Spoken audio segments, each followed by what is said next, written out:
Good evening. Who do we have tonight? You got Mark. Hey, Mark, what's happening? Not much, man. I keep playing phone tag with you. I'm in a different time zone. Where are you? But at some point, I need to connect with you on the YouTube stuff.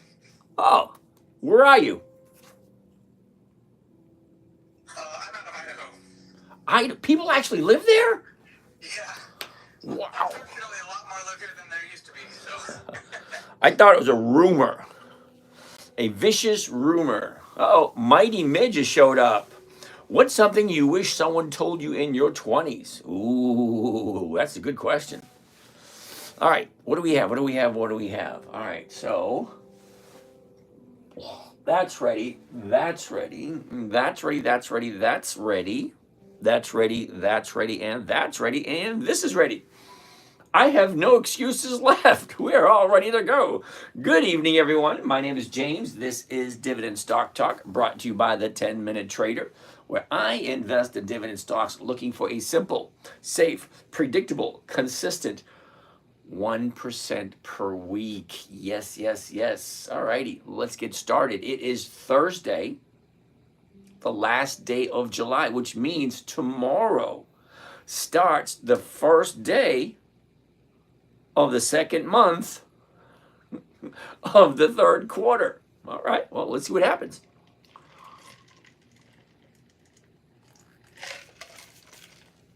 All right, let's roll. That guy, 1, 2, 3, 4. Good evening, good evening. Julie, Sam, Eduardo, Dem, Michael, Tim, Choi, Robert, Yusuf. Good evening, good evening. Look, CC. Kenny, Harmon, Frank. Good evening, good evening. God loves Joe, Jeremy, blah, blah, blah, la, la, la. All the kind of nice, neat stuff. Beth, Matthew, Coach JV. Good evening. Doug, Jonathan, Tech, Jonathan. Hey, James, you're on early. Yes, I am. Thoughts on EVTOL? What the heck is EVTOL? First one of the evening. Let's take a gander at it. EVTOL. EVTOL. Well, here you go, Nick. We can't find this symbol, EVTOL. Sorry, dude, not there. Salty, good evening. Joshy boy, what's happening? Mark, good evening. Stressed that NVO never recover. Oh, Mark, so you think NVO will never? How much money are you making? PEX ends. Smoke Dog, what's going on? Let's take a look at NVO. It's a question. I actually have some NVO. And you're concerned that it will never recover? Well, let's take a look at that and see. Olivia, good evening. Paddle for me. Oh, Paddle for life, good evening. Ranger, good fellows. New edition. All right, so let's take a look. High, low, where was it? Where is it? Look at the motion. Up, down, up, down. We're at 47.07. Now, every stock does this. At one point in time, they all do it. They all drop, drop, drop, big, huge drop. This one dropped twice. Dropped over here, dropped again here, dropped again here, dropped again there, dropped again here. That's a lot of drops for this thing. Well, let's zoom in a little tighter and see what it looks like. What do I think of University of New Hampshire? Teach me how to trade. Okay, PEX ends. Sit, chill. You're new here. Just ask questions. Well, let's see how it goes. All right, so I'm looking for 5 things every time I take a look at a stock chart. Well, this here is a 1-year chart. Each one of these little symbols represents a day. 1 day. 1 year, each one is 1 day. Okay, there's 266 trading days in 1 year. So we only have 1 high of the year and we only have 1 low of the year. Now the idea of this little game is kind of like Monopoly. 4 greenhouses, 1 red hotel. That type scenario. Well, here, pick a good stock and hope you can make money off it. Well, that's what we're doing. The trading strategy I came up with, well, my 9-year-old wanted to learn how to trade. Williamson, new stop. Hammer time. Ooh, how does that go? I forget how he does that. Anyway, all right, so let's take a good look at NVO. The high of the year. All right, a year ago. Let's take a look. A year ago, Novo Nordisk was at 133. The high of the year was at the end of August of last year, and that was 139.74. Let's call it 140. You know, is what it is. She drops down, goes sideways. Check this out. Goes sideways for a bit. But what happened in the last 3 days? Well, let's take a look at that. Now, I like looking at the last 30 days because the last 30 days gives me a good idea of where the stock normally moves.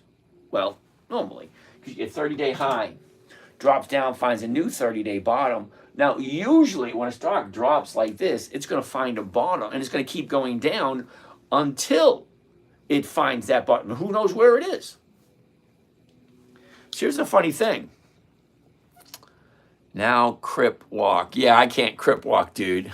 Many blessings upon your journey. Thank you. All right. Yeah, thank you, Benny. Benny wants me to crip walk. I have no idea how to do that. Anyway, so we got a big drop, you know, one down day on Monday, a big drop on Tuesday, Wednesday, another drop on Wednesday, and another drop today. At some point, it's going to stop. It's going to bounce and go back up again.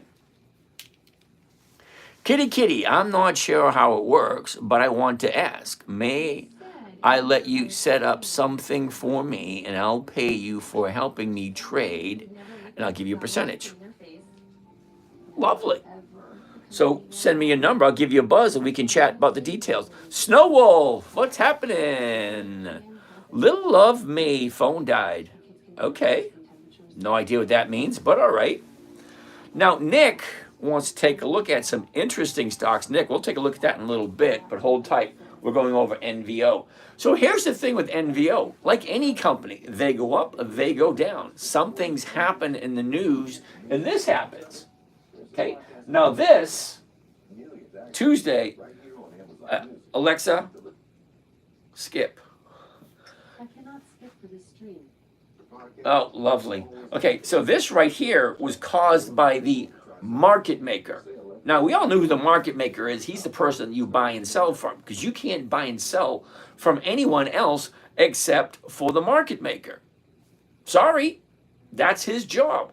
His job is to open up the store, say, hey, we're open today. Come on in and buy some stuff. Sell me some stuff. You can't buy directly from the farmer. When you go to the grocery store or when you go to the Circle K, 7-Eleven, whatever, when you go there, you can't buy from the farmer. You have to buy from the store, the market maker. Now, the market maker, he'll buy a gallon of milk for $3 and he'll sell it to you for $3.50. He's got to make his cut. And whatever trading platform you're on, whatever one, it doesn't matter. You cannot buy, you cannot sell from anyone else but the market maker. Sorry, it is what it is. So this here was created by the market maker. Now there's 5 numbers when it comes to stock. There's the opening price of the day. There's the high price of the day, the low price of the day. There is the volume of the day. That's how many shares traded. And then there is the range of the day. That's the distance between the top of the day and the low of the day. That's how much the stock moved. Oh, look at the 5 hours. Starling, woohoo! Okay, so those 5 numbers, out of those 5, we, the buyers and sellers, we control 4 of them. 4. We control. We buy, we sell. We think if it's too high, we're not going to buy it. We think if it's too low, we're not going to sell it. Plain and simple. Okay, if it's low and we like it, we're going to buy it. If it's high and we like it, we're going to sell it. Whatever. We control 4 of the 5 numbers. One number, only one number, is controlled solely by the market maker. And that, my friends, is the opening price of the day. So we closed here on Monday, right around 69. Tuesday, the market maker says, well, I'm going to open up at 54. Exactly what he did. He opened it up at 54. It is his right. He's the store owner. Okay, he's the one who opens the store. He says, guess what? Today, I'm buying at 54. So the blue line in the back, see these little blue lines down here at the bottom? That represents volume, how many shares are traded that day. Well, this is the average right there. Look how small those lines are. Now look at this sucker. That is 10 times the amount of volume. But you know what we don't know? We don't know when this thing made this big drop and all that volume, all those shares traded. We don't know, were those buyers looking to get a good deal? Or were those sellers panicking and jumping ship?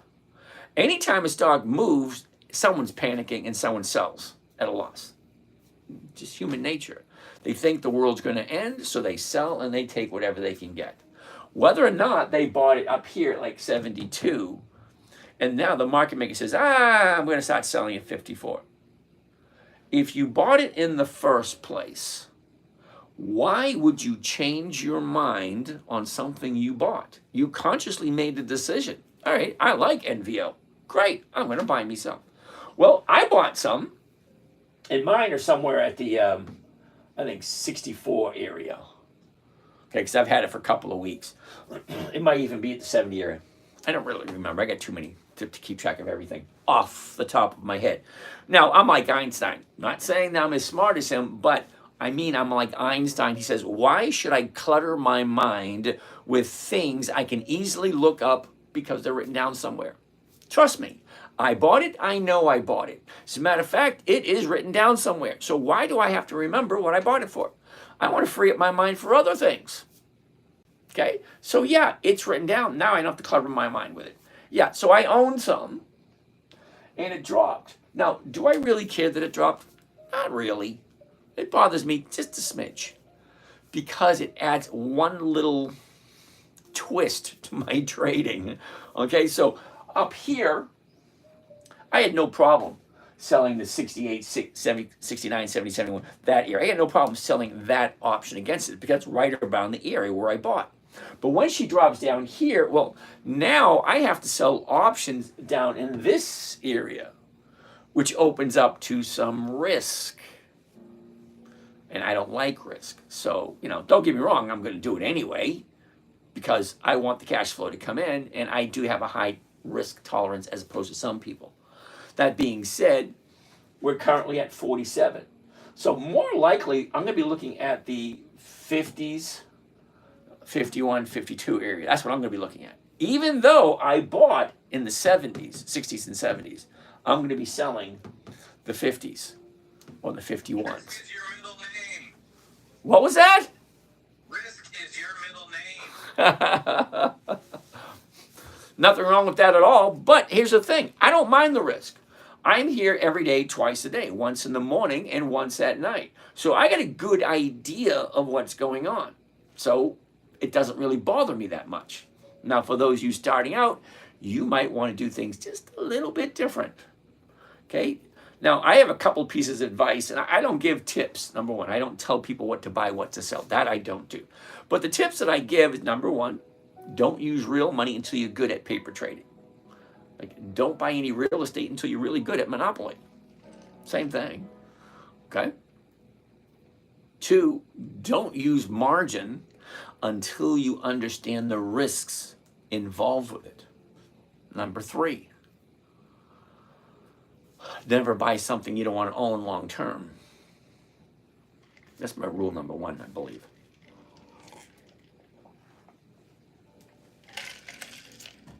All right, so I'm about to tip my hat and let you know how old I actually am.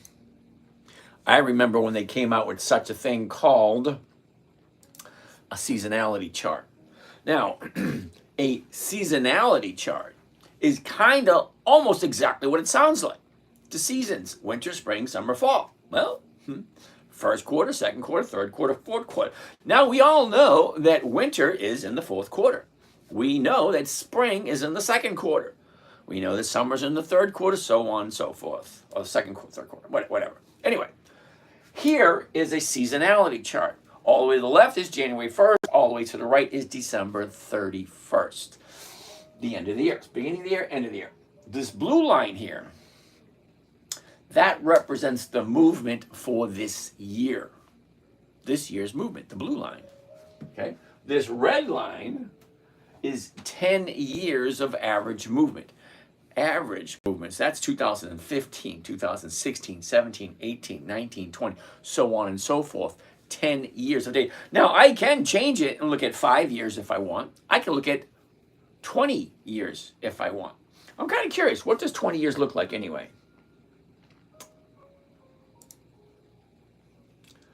Right there, 20 years. All right, so that's what 20 years of data looks like. Okay, the one this year hasn't changed at all. The red line, that's the average movement for 2 decades, 20 years. Now, I don't like doing 20 years because I think it's too far in the past, because 20 years ago it's a different world. So 10 years, 5 years is not enough. 10 years I think is just right. So I'm going to go to 10 years right there. Okay. Get more at your door with all new Blink Video Doorbell. So this is where we are now, 7:31. Well, look what an average movement does. Basically just sideways, and then she slowly starts to go up in August. Now, if she slowly goes up in August, well, why the hell not? Why wouldn't I want to stay into Novo Disc? I'm just going, Alexa, off. I don't like commercials. I don't.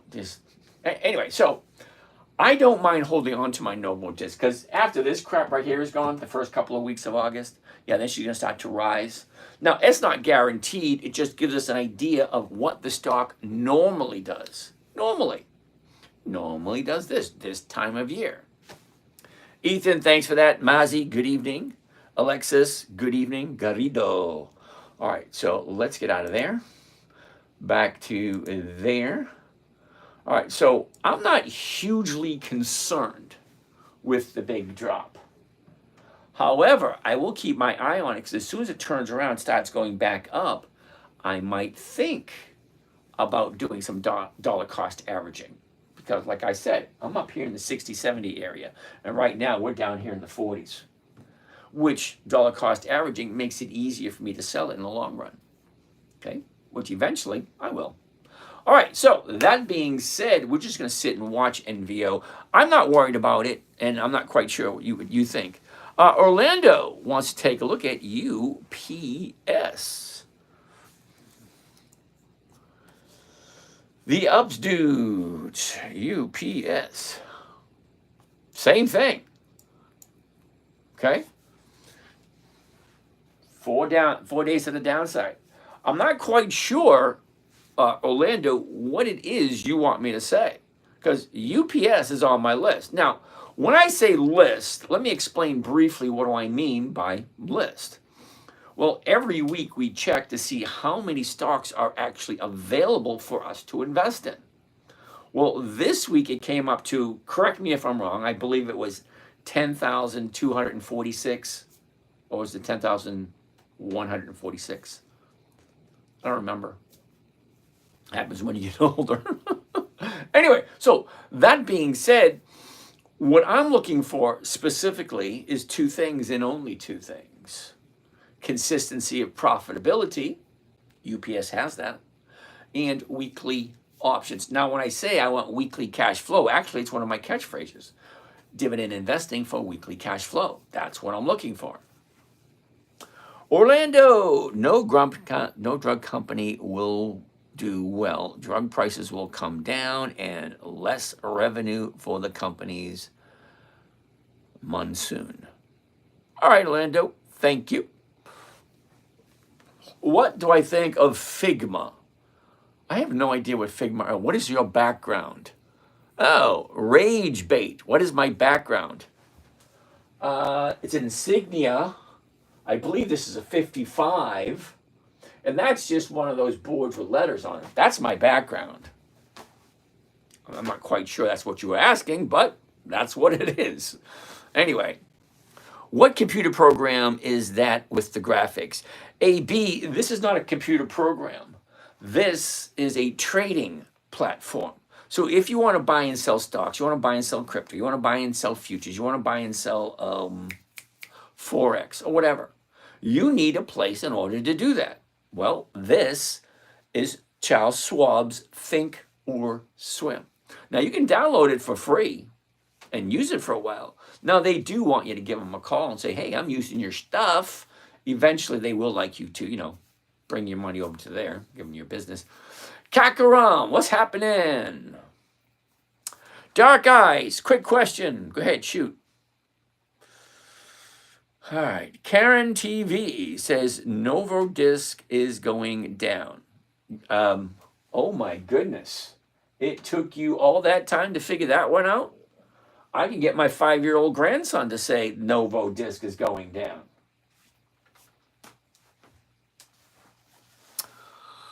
Do you goon? I have no idea what goon means.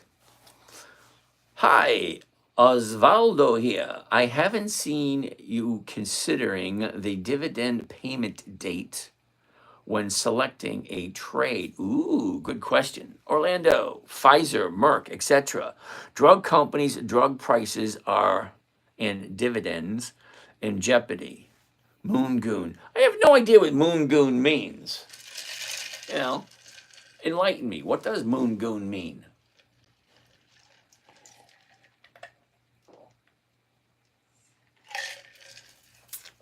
Okay, so Osvaldo, do not ask that. Crimson, see, here's the funny thing.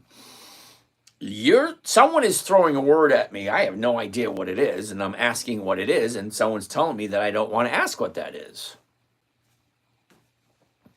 Okay, so Osvaldo, let me answer your question. Let's get rid of this. Let's get rid of this because you're relatively new here.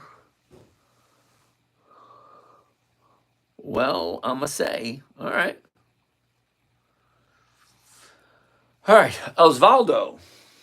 What the heck is that thing? I hate those updates. You know when your computer updates automatically by itself? What the hell is that thing that just jumped on my computer? I don't remember getting that or signing up for that.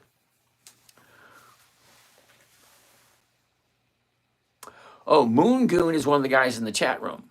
Oh, okay. Cody Rhodes. I have no idea what all that means. Okay, Osvaldo, this here is what is called an EX dividend calendar, all right? Now, anytime you're dealing with dividend stocks, now, didn't we talk about dividend stocks a little while ago? We said there's over 10,246 different companies we can invest in. Because I check every week. Every week they add more companies. So I'm just kind of curious. How many stocks are available this week? Well, this week it was 10,246. So out of all of those, only about half of them actually share their profits. So you basically have 3 different companies.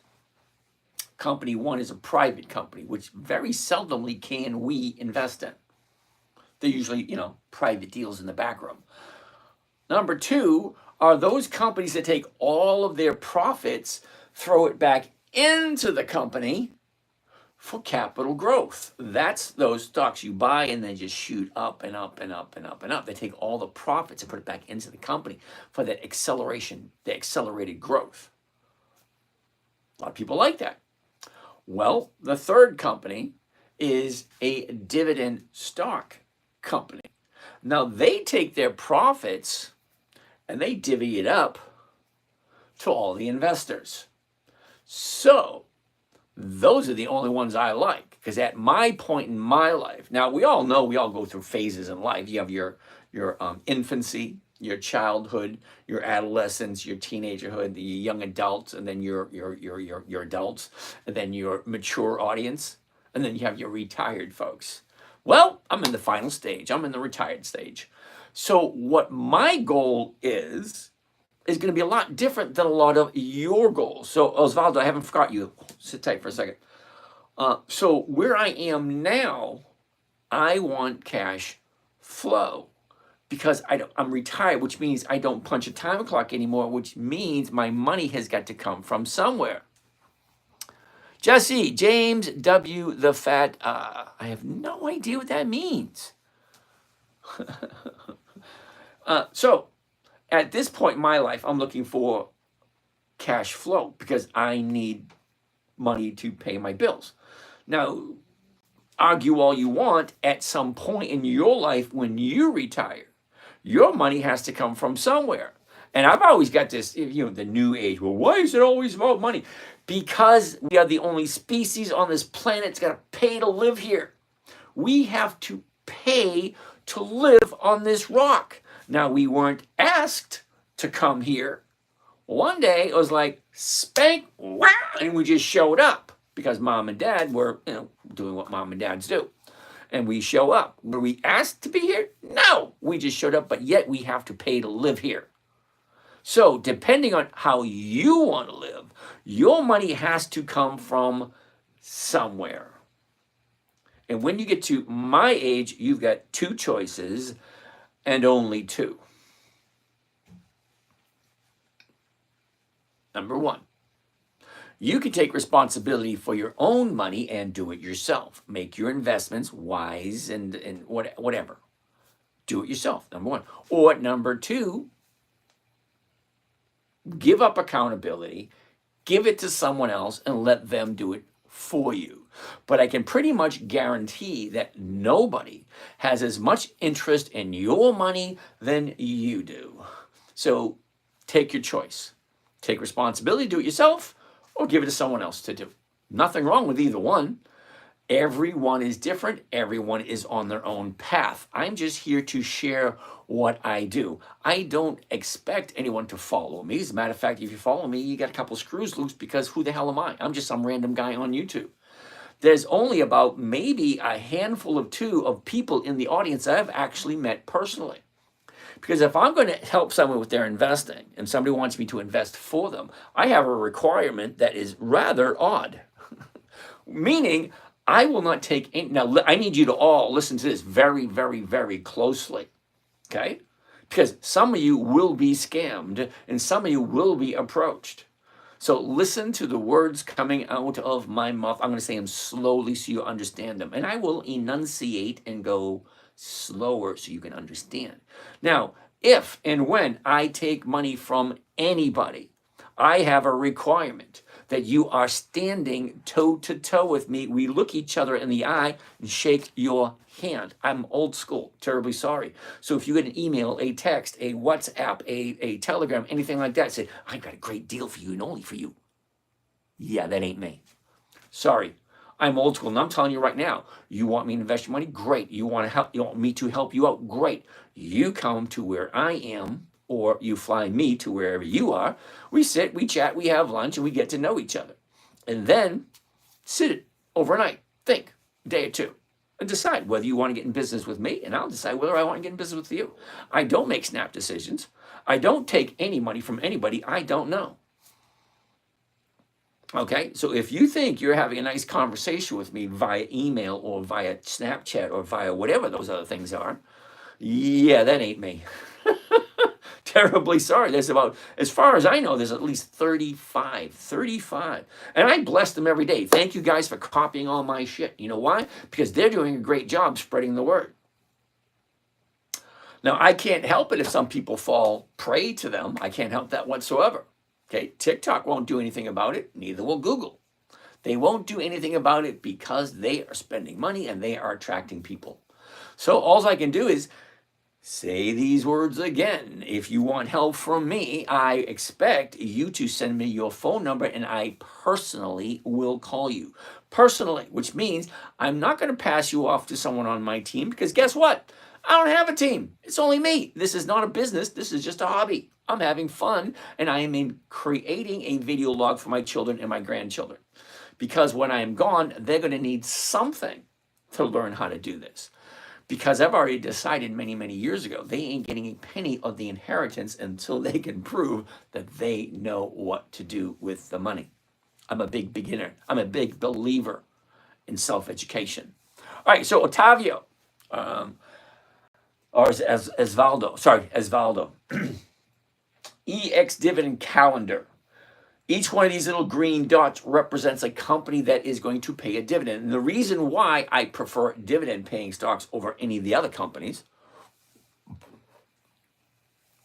Stacy doesn't want to end up sleeping with the fishes. Actually, Stacy, you see my fish tank. I got a big, huge fish tank. You can actually crawl inside my fish tank. It's that big. Anyway, dividend calendar. The reason I like dividend stocks and only dividend stocks because number one, they're very predictable. They're very consistent. Orlando, how could we send you our number? Okay, Orlando, you're on YouTube. Now, YouTube is the only station anywhere that has my phone number. My phone number is actually on YouTube. So you can dig deep for it. Send me a text. Tomato soup, that's funny. DM. Okay, whatever station you are on, there is a little bio that gives you information, who I am, my name, my company name, how long I've been in business, my website, blah, blah, blah. Yeah, go right up there to the bio. Links in the bio. Send me an email with your number on it. Mikey, James, what do you think of NVO? I know it's not 2 days to the upside yet, just seeing for when it does. Hey, Mikey, I'm going to be totally honest with you. I already have NVO, okay? And yeah, NVO, well, it's not here at the moment. Mikey, I'm going to address that in a second. Right now, I'm still working with Osvaldo over here about the dividends and the EX dates. So let's get back onto this topic. Is that Mary June? Hey, Mary June, I haven't seen you in a while. Wait a minute, you were here last night or the other day, I think. You were here this week. I remember seeing you here this week. Yay! All right, so that being said, Osvaldo, EX dividend date tells you, the EX dividend calendar tells you when the company's going to pay their dividend. Now, let me explain to you why that is important. Okay, remember I said dividend stocks are kind of boring, but they're consistent and they're predictable. They do the same things over and over and over again. And most of them have a dividend every 90 days, every quarter. 1, 2, 3, 4. January, February, March. First quarter. April, May, June. Second quarter. July, August, September. Third quarter. October, November, December. Fourth quarter. We are currently in the last day of the first month of the third quarter. Tomorrow is the first day of the second month of the third quarter. Okay, it is what it is. So all these stocks right here are paying or did pay a dividend this month. 141 here, 31 there. Look at nothing there. That's July 4th, nothing. Nobody pays a dividend on July 4th. 33 here. Look at them all. That's a whole bunch. Okay? You got 141, 71, that's at 70. There's got to be at least 600 of them there. At least. That's just this month. And then we have next month and then the month after. 3 months to make a quarter. Now, I only like companies that are consistently profitable. I already told you that. Now, my idea of consistently profitable is 2 decades. Not 2 or 3 years, not 2 or 3 months, 2 decades. Do you measure your portfolio performance against the market? John Doe, yes, I do, and it's not a good thing. Okay? Just to give you a rough idea, in one account, I made 6% this week. Just this week. One account, I made 6% for the month. So if you get 6% a month, that's 72% per year. That's craziness. Yeah, anyway. And we'll get into a few more things. So let's go back to Osvaldo. So all these little green dots represent the EX dividend date. Now let me explain to you the 4 dates you need to remember. They're right down here. Okay, symbol, dividend amount, first date, second date, third date, fourth date. 4 dates to remember. The first date is what they call the announcement date. That's when the company says, hey, this is how much money we made, this is how much you're going to get, and this is when we're going to pay you. They're just telling you what money they made, how much you're getting, and when you're going to get it. It's just the announcement date. Doesn't really mean very much.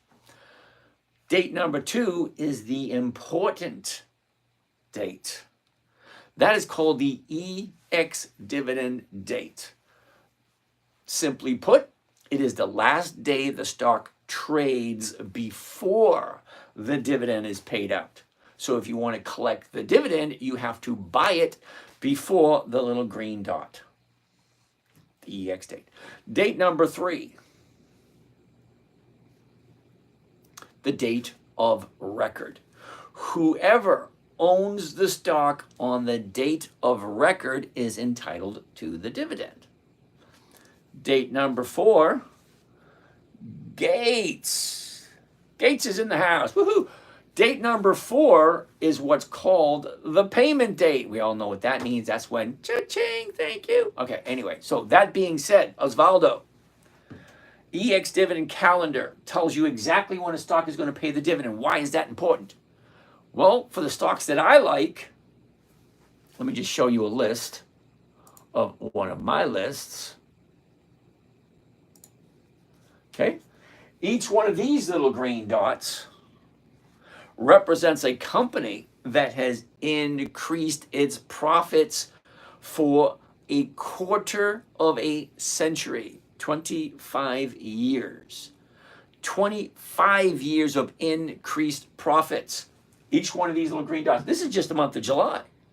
Well, we get the month of August coming up next, and it's another whole set of different companies. So why is that important? Well, number one, 25 years of profitability. Why wouldn't you invest in those? Number 2,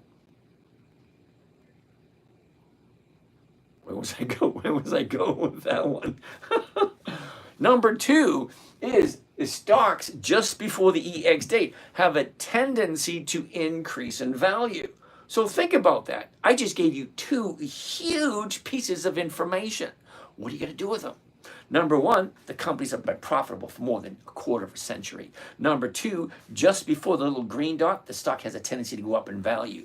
So by knowing that they're profitable, great. You put them in your roster. You say, put them on your list. Remember I told you the list? Okay? Now we know when they're going to go up in value. Great.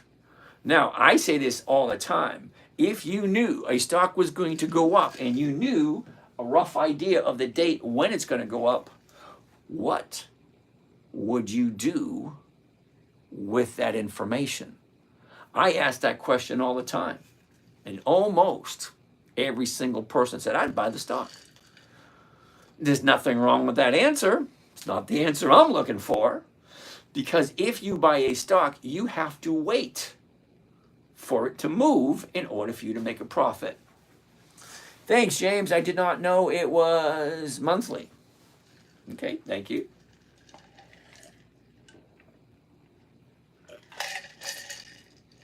No tea tonight, ginger ale. I'm still getting over that sickness. And for those of you who don't know, I've been sick for the past week or 2. And it's almost gone. This is great. Still not back to normal. It's a little uncomfortable. Can't go to the gym, can't work out because I feel like I'm going to yak. Okay. So if you knew a stock was going to move, what would you do? Now, the trading strategy I'm going to share with you tonight, I call it Dividend Capturing 2.0. It was created for my 9-year-old daughter. 2008, she says, Daddy, what are you doing? Can you teach me? Think about that for a second. If you're a parent, you know how awesome it is to have your child come up to you and say, hey, let's do something together, just you and I. So my 9-year-old, none of the boys had no interest in money whatsoever, but my 9-year-old daughter says, Daddy, can you teach me? So most adults don't know how to trade consistently, profitably. And here's a 9-year-old girl wanting to learn how to do this? Okay, fine. So I had to come up with a trading strategy specifically for her and her alone. So 9-year-old little girl, number 1, it had to be simple. It had to be safe, predictable, consistent, and no way for her to lose. People love that last one. There's always a way to lose, but for the purposes for my 9-year-old, no way for her to lose. So we want to make sure that stocks we look at are going to be safe companies. They're going to be around for a long period of time. So I got 5 rules. That's the 5 criteria. Simple, safe, predictable, consistent, no way to lose. 5 rules. And they're simple rules. And the funny thing is, I'm going to tell you these rules, and you're going to think to yourself, oh, that makes sense. If it makes sense, why is it that adults make it more complicated than it needs to be? That's an honest, valid question. Why do adults make it more complicated than it needs to be? The trading strategy, you ready? 5 rules. Rule number 1, never buy something not on the list. Remember I told you the list? Good quality companies you have no problem buying and holding for the rest of your life. Consistently profitable. Okay, so never buy something not on the list. Number 2, never sell at a loss. Do I really care that NVO went down? Not really. IBM went down? Not really. Intel went down? Not really. I have a whole, and Dow. Ooh, Dow went down too. I got a whole bunch of stocks that dropped this week. Do I care? Not as much as I should. Kind of bothers some people. James, the stock went down. What are we going to do? Number 1, don't panic. Remember rule 1, never buy something you don't want to hold on to. If you don't want to, if you can't picture yourself holding on to it for the rest of your life, don't buy it. That's all stocks do. Okay. UPS, high of the year, low of the year. Look at the motion. Down, up, down, up, down, up. Big drop here. But that's all they do. The high of the year, 145. The low of the year, 86. That's almost 45% drop from there to there. If you're not ready for a drop like that and say, you know what? Not a big deal. UPS is profitable. I don't think they're going anywhere. I have no problem putting my money into it. That, sorry, that shouldn't bother you. Shouldn't. Because here's the thing. Every 90 days, dividend, dividend, dividend, dividend, and dividend. Take a look at this. Dividend, stock went up. Dividend, stock went up. Dividend, stock went up. Dividend, stock went up. Dividend, stock went up. Then it dropped. Okay, so the Paul meeting group. Sorry, that was for tomorrow. Oh, sorry about that. All right, so that's all they do. They go up, they go down, they go up, they go down. But here's the thing. If I bought it at 85, is the low of the day, the low of the year, sorry, and you bought it at 145, guess what? We're both collecting the exact same dividend right there. 163, 163, 164, 164. Okay, we're collecting the exact same dividend. So what's the big deal? People panic when they drop. Simple, don't panic. It's like when you put your money in the bank, you put it there, you set it, forget it. Big deal. Orlando, James, how can I get your number? Please give it me a hint. Make it simple. Okay, do you measure your portfolio? Yeah, I do. John Doe. It's not a fair it's not a fair comparison because I look at things a lot differently than the overall general market. I'm looking for certain things where the general market is basically cafeteria food. Think about it. Cafeteria food is usually bland and made for the masses. You pick yours and then you season it to the way you like it. Well, I don't do that. I do a totally different strategy, which we're going to look at in a little bit. You can say whether or not it makes sense to you. So Orlando, I'm going to tell you again. In the bio, you're on YouTube. You can't get to YouTube without going through the 10-minute trader. That's where you're on. You're on the 10-minute trader website on YouTube. So you just go to the, I think it's down below where you can send me a DM. Aces. What's happening, Aces? Where was I? I get distracted easily. Sorry, I have ADD. It is what it is, you know? I'm not going to sugarcoat anything. It is. Okay, so if we can't do something with TikTok, we're going to have to reboot because those numbers look a little bit low. Anyway, so back to the calendar. Back to the calendar, as I was saying. So 4 dates. I like to buy before the EX date. I like to do a safe trading strategy. Remember? Simple, safe, predictable. We're actually going to do a couple of trades tonight, and you actually see the mechanics of how it works. If you have any questions, ask them here, or you have a chance to that screen right there behind me. Now, me standing in front of the screen is what you're seeing now, but the screen itself is live on YouTube. That will allow you to see these little tiny numbers. You probably can't see these numbers on your phones. Okay, you probably can't see these ticker symbols on your phones. But if you're at home, you can go into the living room, plop down your big easy chair, pull up that big 80-inch screen TV you got, and just click, click, click. You should be able to get on YouTube. And if you can't get on YouTube, you get the wrong cable company. Anyway, so that being said, buy it before the EX date. Use a safe trading strategy. Now, the trading strategy I use, the stock doesn't have to move at all, and I still make a profit. Think about it. When I say, what would you do if you knew the stock was going to move? Most people say, I'd buy the stock. I wouldn't. There's a certain strategy I would use, and it's a simple strategy, and it's a safe strategy. Remember, it was created for a 9-year-old. So I had to combine this, and that, and put it together to create the old mix for my 9-year-old. Because it had to be simple, safe, predictable, and consistent. Less than 10 minutes a day. How do you keep a 9-year-old entertained? And trust me, some days, 15 years ago, it was like pulling teeth with her. I said, honey, you can't just decide to do something one day and then decide the next day you can't do it or you don't want to do it. Consistency is key. Whether you like it or not, you got to brush your teeth every day. Like it or not, you got to shampoo, shave, and take care of yourself, your personal hygiene every day. Whether you like it or not, you got to feed your birds. Okay, you got birds, you got parakeets, you got parrots. You got to feed them every day. You got a turtle, you got a rabbit, you got a guinea pig. Fine, you got to feed it, water it, and take care of it every day. Well, why don't you do that with your money? Why don't you teach your children and your grandchildren?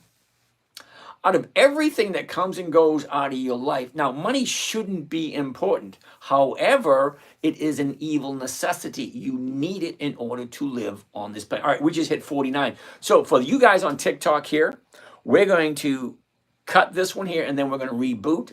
So the rest of you guys just hang out. I'm just rebooting this channel here because for some strange reason we dip below 50. And anytime we dip below 50, I always reboot. All right, because reboot sends out a whole new invite for some strange reason. Let's go there. Let's go here. Let's go there. Let's go there. And 3, 2, 1. And we're live again. And I send it out all over again. All right, let's do this.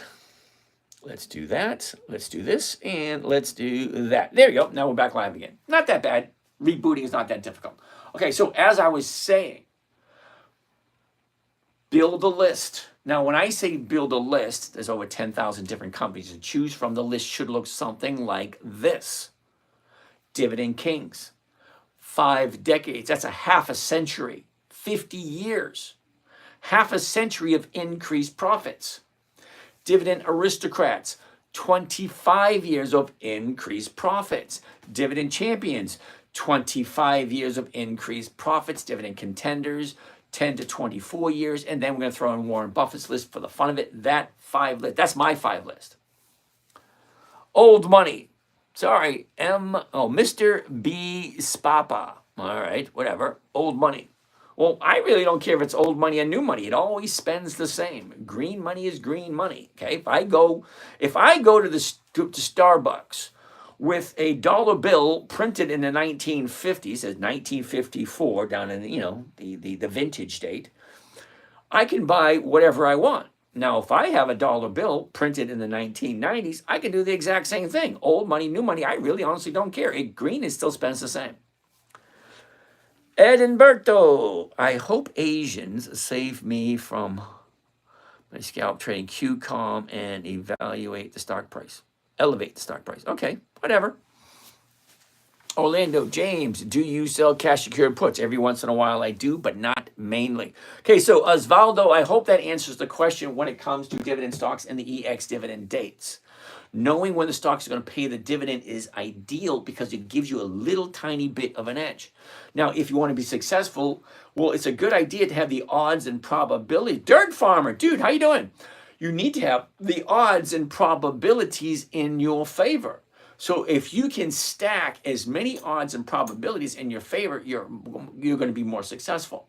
So the EX dividend date, we know a couple of things. One, It's more than 25 years of consistent increase in their profits. Great. Number two, they got the dividend coming up, which usually means the stock increases just before the EX date.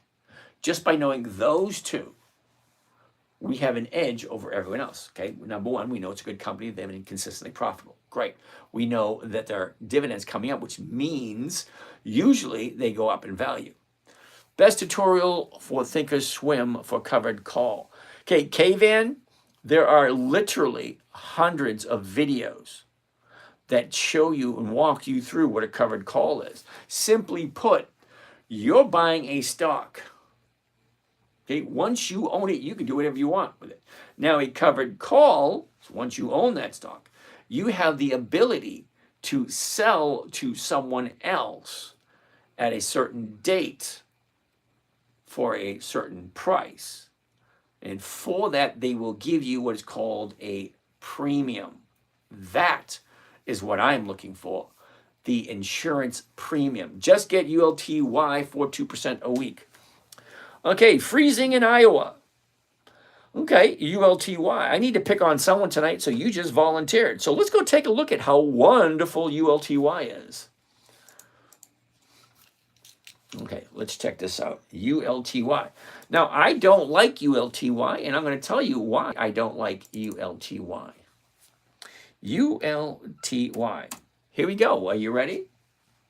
Give it a second. Now, I always tell, another little tip I give everybody, if you're going to be investing, you need to have access to a financial website. I like Yahoo Finance. You can use whatever financial website you like. This is the one I like. Okay? It's not that the information is different, it's just in a different location. Okay, so here, ULTY, Yield Max Ultra Option Income Strategy, blah, blah, blah, $6.14 per share. Okay, fine. So what I'm looking for here is dividends only, which I can look at the stock prices, you know, the open, the high, the low, the close, all that information. I can look at all that. Why? I want to know, are they profitable? Are they consistently profitable? Because here's the thing with consistency of profitability. If it's, what is that? Official, woohoo! If it is consistently profitable, the dividend will increase. Think about it. If I make more money, I share more money with my employees. That's what it's all about. If the company is consistently profitable, they are going to give you more money, plain and simple. So I have two choices. I can look at monthly, quarterly, annual reports, read them all to find out, hey, is this company profitable? Or I can go to the dividend. If the dividend increases, you cannot increase the dividend without having more money to do so. It's just that plain and simple. So if the dividend goes down, that means they have less money. If the dividend goes up, that means they have more money. So ULTY, let's see how wonderful they are. Because apparently somebody here thinks they're great. Okay, so let's go and see the maximum amount of dividends. Go, all of them. Oh, February 2024, and you think that's good? This thing's not even 2 years old yet. Not even 2 years old. That's like, hey, I got this brand new Corvette. Oh, you're 15? Here, take it for a ride. Yeah, what are you, crazy? All right, so let's look at the numbers. Hypothetically speaking, if it is good as you say it is, these numbers should go higher and higher and higher. Let's take a look. The very first one, March 14th, 2024, $1.06. The second one, $1.41. Well, that's a nice increase. That's like a 38% increase. Awesome. Third one, 120. Wait a minute. Am I reading that 120? Did that go backwards? From 140 to 127? Wait a minute. They lost money. 113? Wait a minute. That's lower still. 99? That's lower still. 78? That's low. What the hell? Come on. You said this was a good place to put my money. 106, 141. That's great. 127, that's backwards. 113, that's backwards. 99, that's backwards. 78, that's backwards. It's going backwards. How the hell can you say ULTY is a profitable company? The numbers are getting lower and lower. Hold that thought for 1 second. Let me show you what it's supposed to look like. MSFT. Now, we all know who Microsoft is. You may like the guy, you may hate the guy. I think he's a dick, but hey, what the hell do I know? Okay, we want to go back to take a look at all of the dividends for Microsoft. Okay, so let's go to 2005 because that's 20 years. Okay, so 2005, 8, 9, 10, 11. Come on. Whoops. Where is it? 11, 13, 16, 20, 23, 28, 31, 36, 42, 46, 51, 56, 62, 68, 75, 83. I don't know where you went to school, but where I went to school, that is going higher and higher and higher and higher. Year after year, more and more and more and more money. ULTY, yeah, up, down, up, yeah, no thank you. I'm terribly sorry. Now, I'm 61. I ain't going to sugarcoat anything. Terribly sorry. If it's not consistently profitable, I don't even want to look at it. The company's not even 2 years old. And the first two were great. Third, fourth, fifth, sixth, yeah, downhill. No, thank you. That's not consistently being profitable. All right, anyway, no for me. If you like ULTY, fine. You do what you do. You do you, I'll do me. Mikey, FCX. Let's take a look at that one in a little bit. Hold on. Okay, so freezing in Iowa. Does that make sense to you? Okay, if the company's consistently profitable, the numbers will get higher and higher and higher. Okay, and if the company's not consistently profitable, it will go lower and lower and lower, which is exactly what ULTY is doing. And you're saying 2% a week. That's 100% per year. Want to learn how to use Thinkorswim? Okay. Mindy, hi. I know this is off topic, but is it worth looking into doing daily covered calls, SPY and QQQ, pros and cons? Well, number one, SPY, which is the same thing we just did 2 seconds ago. All right. You ready, Mindy? Let's go back to 2005. Okay, here we go. 2005.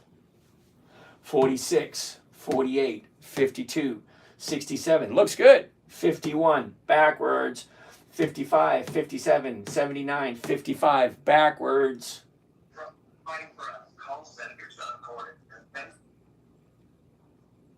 77, 64, backwards, 66, 69, 71, 56, backwards, 51, backwards, 50, backwards, 59, 48, backwards. I don't do SPY. They're not consistently profitable. And number two, $600 a share. Yeah, no, thank you. But hold on. I haven't done this in a while, right? Hold on, Mindy. It actually gets worse. You ready? We're going to come over here and take a look at the summary. The summary, because that gives us an idea of what all the numbers look like thrown together. So summary for SPY. Are you ready, Mindy? You're not going to like it. You're not going to like it, Mindy. Are you ready? Come on, come on. I just got a brand new modem. Oh, that's right. I saw the old computer. Okay, so here we are. You ready, Mindy? Check this out. Yield. Right? Do you know what the yield is? That's what your rate of return is, your yield. 1.16. Now, Mindy, 1.16 is not for the week. It's not for the month. It's not for the quarter. 1.16 is for the year. 1.1% for the year. So you're investing all your money. Let's say, $631 per share. Well, 1% of $631 is $6. So you're putting all your money into this and you're gaining 1.16% for the year. Explain to me why you think that's good. Second, year-to-date total return, 8.9%. That's just this year. Okay, that 1.1 is probably last year, carried forward. But 8.9% for this year. 8.9 for the year. We're in week number 31. 30, 31, 32, 30, I don't know, somewhere in that area. Wait a minute, 26 plus 5, 31. Yeah, we're on week number 31. Tomorrow is the last day of week 31. So Monday, we start week number 32. 32. Okay, so no, I don't like SPY, and QQQ is the exact same. Okay, the numbers just don't look as good as you think they do.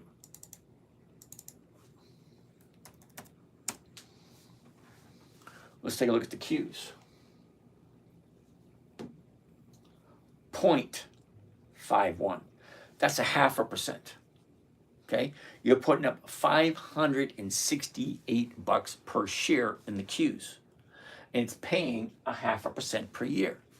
So 1% of 568, well, it's $5.68. $5.68 for 1%. You're getting 0.5%. So 0.5% of $5.68 is $2.75.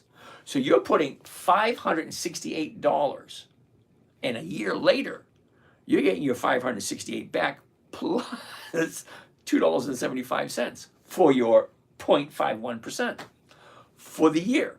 Now, Mindy, explain to me why you think that's good. 0.5% a week, well, that's 26% a year. 0.5% a year, oh, that sucks, in my humble opinion. I could be wrong. I could be. But let's take a look at historical data on the Qs and see what their dividends look like. Okay, come on. Come on, come on, come on. Now touch me, baby. Historical prices right here. See? Historical prices. I want to take a look at the dividends. Dividends only. Okay, dividends only. And I want to look at all of the dividends. All the way, I only want to go back 20 years, okay? Because that's what I'm looking for. 20 years of consistent profitability. Okay, here we go, 2005, right here. You ready? 3.5 cents, 3.5, 10. So it goes from 3.5 to 10. That's awesome. That's a 60% increase. 60%, wait a minute. What was I saying? 3.5, no, wait a minute. That's almost a 200% increase right there. 3.5 to 10, 200% increase. Then it goes from 10 to 2.9. That's an 80% decrease. Then it goes 2.9 to 2.6. That's down even further. Then it goes to 2.3. That's down even further. All right, then she jumps back up to 5. 5.4, and then drops back down to 2.7, 3.7, 2.6. Do you see where I'm going with this, Mindy? It's not as profitable as you think it is. Numbers don't lie. Okay, this is what's called the data stream. It will tell you each and every bit of data that you want. December 24th, 2023, well, there's the dividend. Okay, March 21st, 2007, there's the dividend. Now, if I want to see the open, the high, the low, the close, the volume of all the numbers, well, that's there too. I don't want to look at that. I want to look at the consistency of profitability, because if the company is profitable, they give some of the profits back to us, the investors. So no, I don't do SPY and I don't do the Qs. Terribly sorry. I only stick to the dividend kings, dividend aristocrats, dividend champions, dividend contenders, Warren Buffett's list. That's my preference. Now, could you do covered calls on those? Yeah, you could. AC, QQQ, and SPY are two different things. You know, I didn't even think of that. Of course they're two different things. Come on, SPY is one and QQQ is another. Even a 3-year-old can tell you that. One of these things is not like the other. One of these things. Come on, we know that SPY is one thing and QQQ is something totally different. Totally different, different approach. That would be hilarious. Hold on, wait a minute. What platform are you using? Brandon, this is called Think or Swim. I heard you make money on the buy, like UPS, for example. Sometimes. Well, it depends on your strategy, what you're using. Don't listen to the guy or follow Professor G. Who the hell is Professor G? Brandon, good evening, sir. What platform are you using? Okay, go listen to your G, Professor AC. No one cares what you say. All right. Thank you, Apex. Limit Break Ultra. Who the hell is Professor G? Don't know.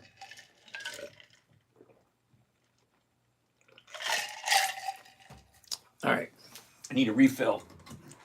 In case you were wondering, Canada Dry Ginger Ale, because it has real ginger in it. It's supposed to be good for upset stomachs. Anyway, Mikey wants to take a look at FCX. Let's take a gander at FCX and see what that looks like. Let's get out of here. We don't need this anymore. So I always tell everybody, if you're going to invest, if you're going to be serious, you need access, little fingertips, to some type of financial website. There's some information you should know about anything you plan on putting your money in. Do some research. The thing is, when I first started back in the 90s, there was no access to information like this. You guys have it so much easier than I did. As a matter of fact, when I started, it was $250 commission to get in and $250 commission to get out. So you had to be right back then. I seen it go from $250 to $125. I remember that. I was all excited. Oh, great, only $125, only $125 commission. That was back in the 90s. And then it dropped, 75, 59, 69, 59, 49, 35. Yeah, now we're down to free plus platform fees. Huge difference. Making money nowadays is so much easier. It's like, oh, I wish we had this when I first started. Anyway, let's get out of here and let's go back to where we were. Why do we have two? Oh, yeah. Well, I don't need that. Wait a second.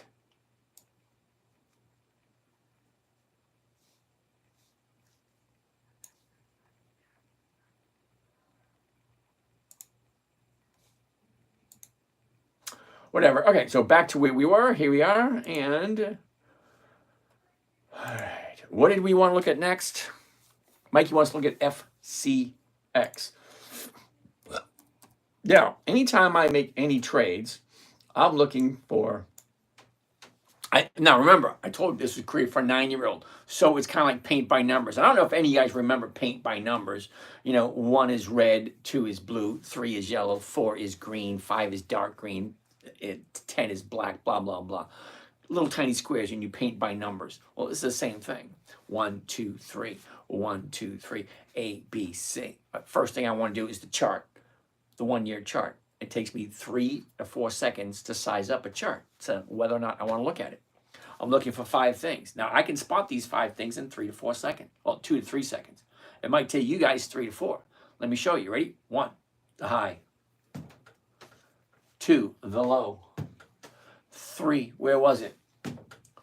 4, where is it? 5, what's the direction?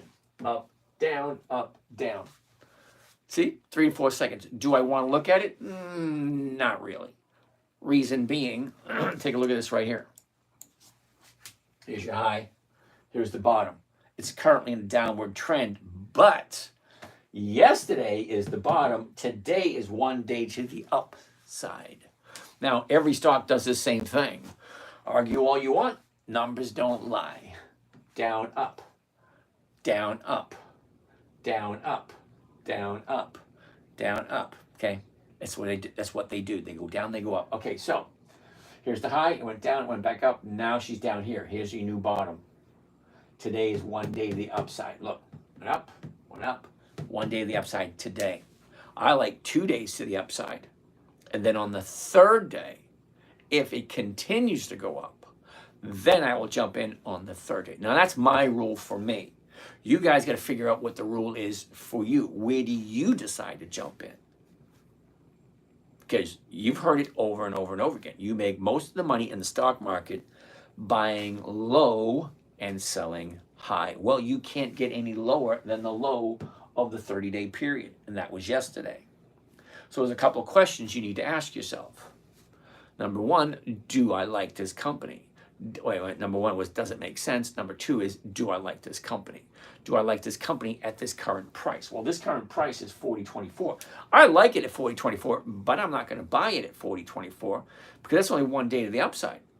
That doesn't prove to me with enough clarity to have me invest my money into it. I want 2 days. So tomorrow's Friday. So if tomorrow is higher than today, great. I'll be looking on Monday to see whether or not it's a good time to jump in to FCX.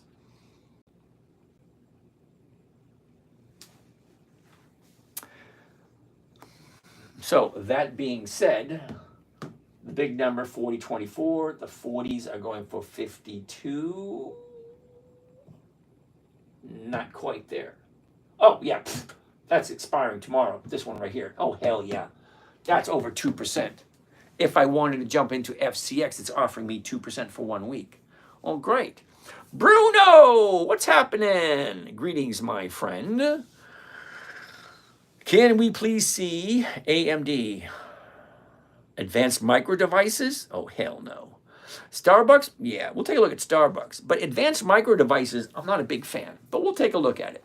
All right, so Mikey, hope that answers the question for FCX for you. All right, so that being said, let's look at what do we have next. All right, over here, Austin wants to take a look at GEV. Okay, Austin, what the hell is GEV? GEV, okay. GEV. GE Vernova. What the hell is that?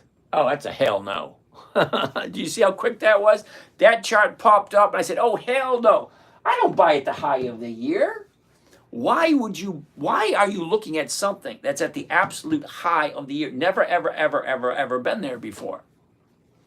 Been studying and building my capital up, but I still pop in every now and then. Well, alrighty, Mary June, cool beans.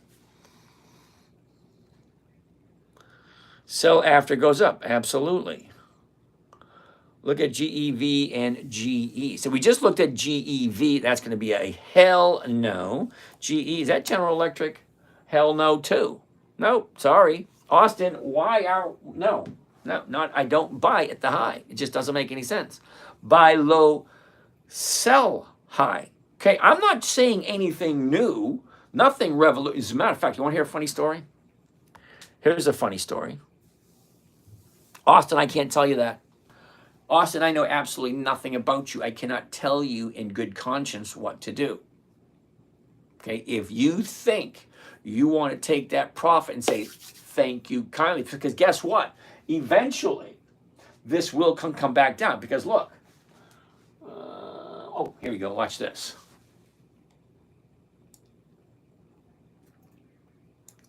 Now, doesn't that look very similar to what we're looking at now?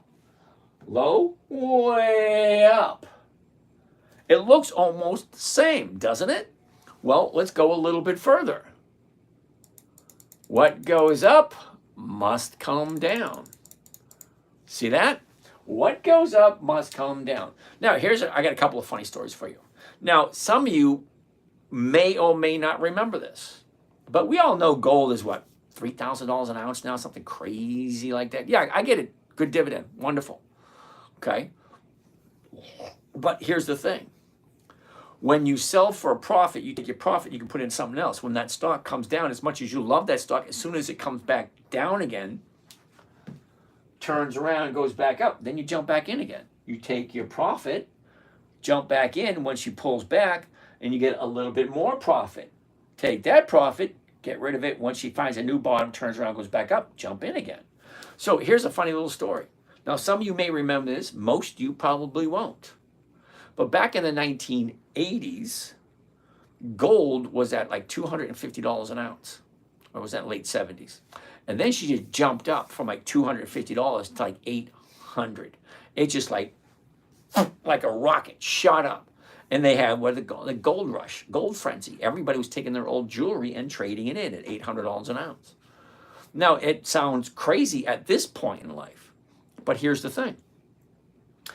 At the high, I believe it was in the early 80s, from the high of the early 80s, for people who bought at the top in the early 80s, had to wait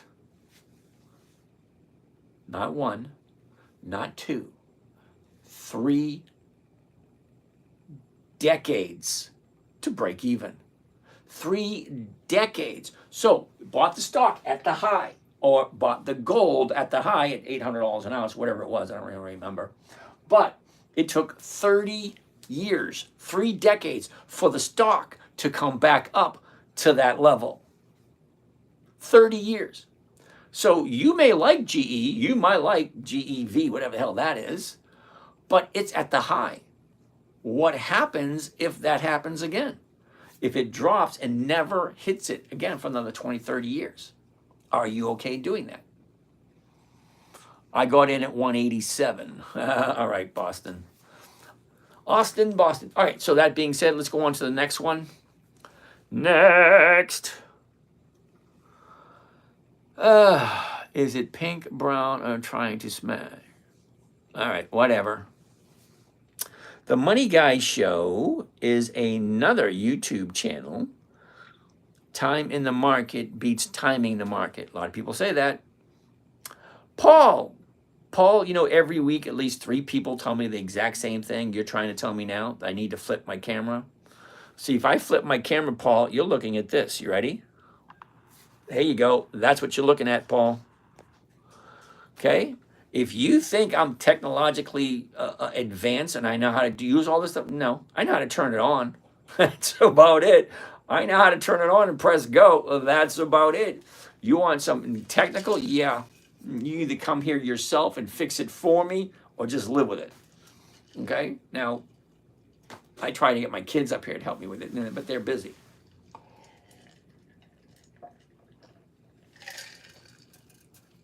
Oh, check that out.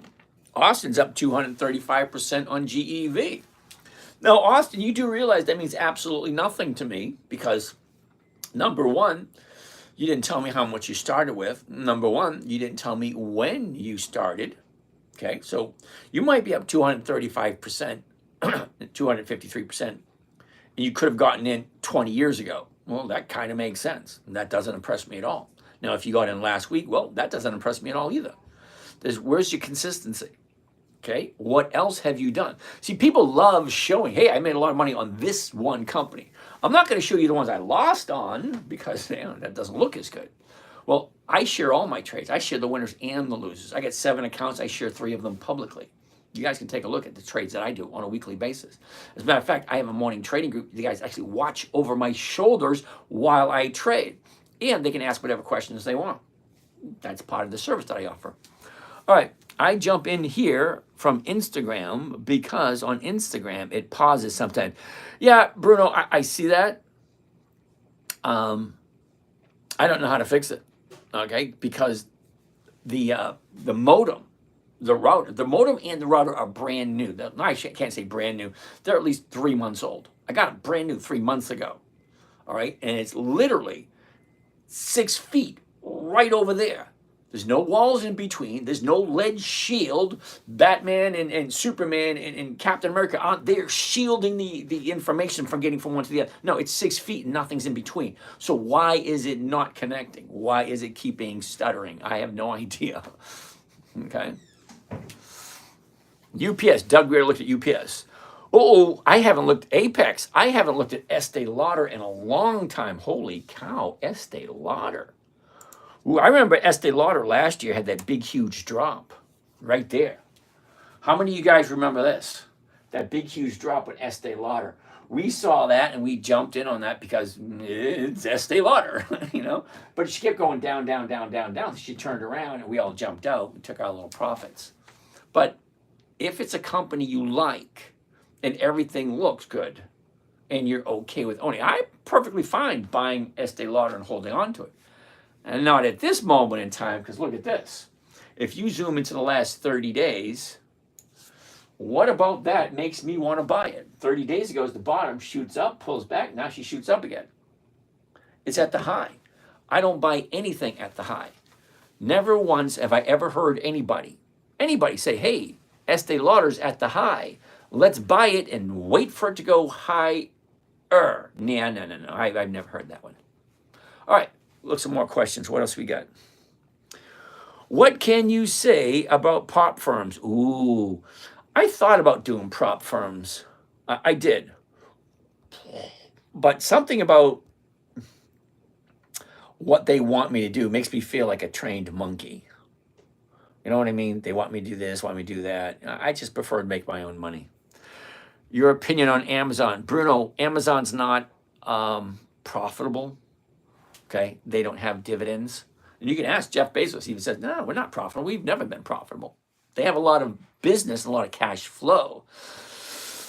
So what low and when do you maximize dividends? Okay, Austin, I'm not really, there might be a little bit of a misconception or a miscommunication. I'm not looking for the dividends. I only use the dividends as a indicator to tell me when to look at it. Remember what I said earlier about the EX dividend calendar? It tells me when a stock is going to move.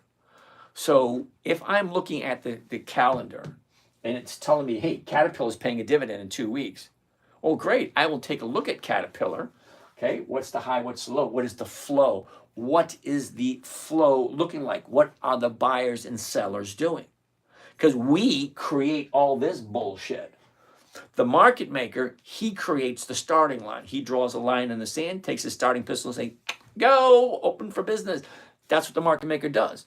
We decide what's too high and we decide what's too low. That's our doing.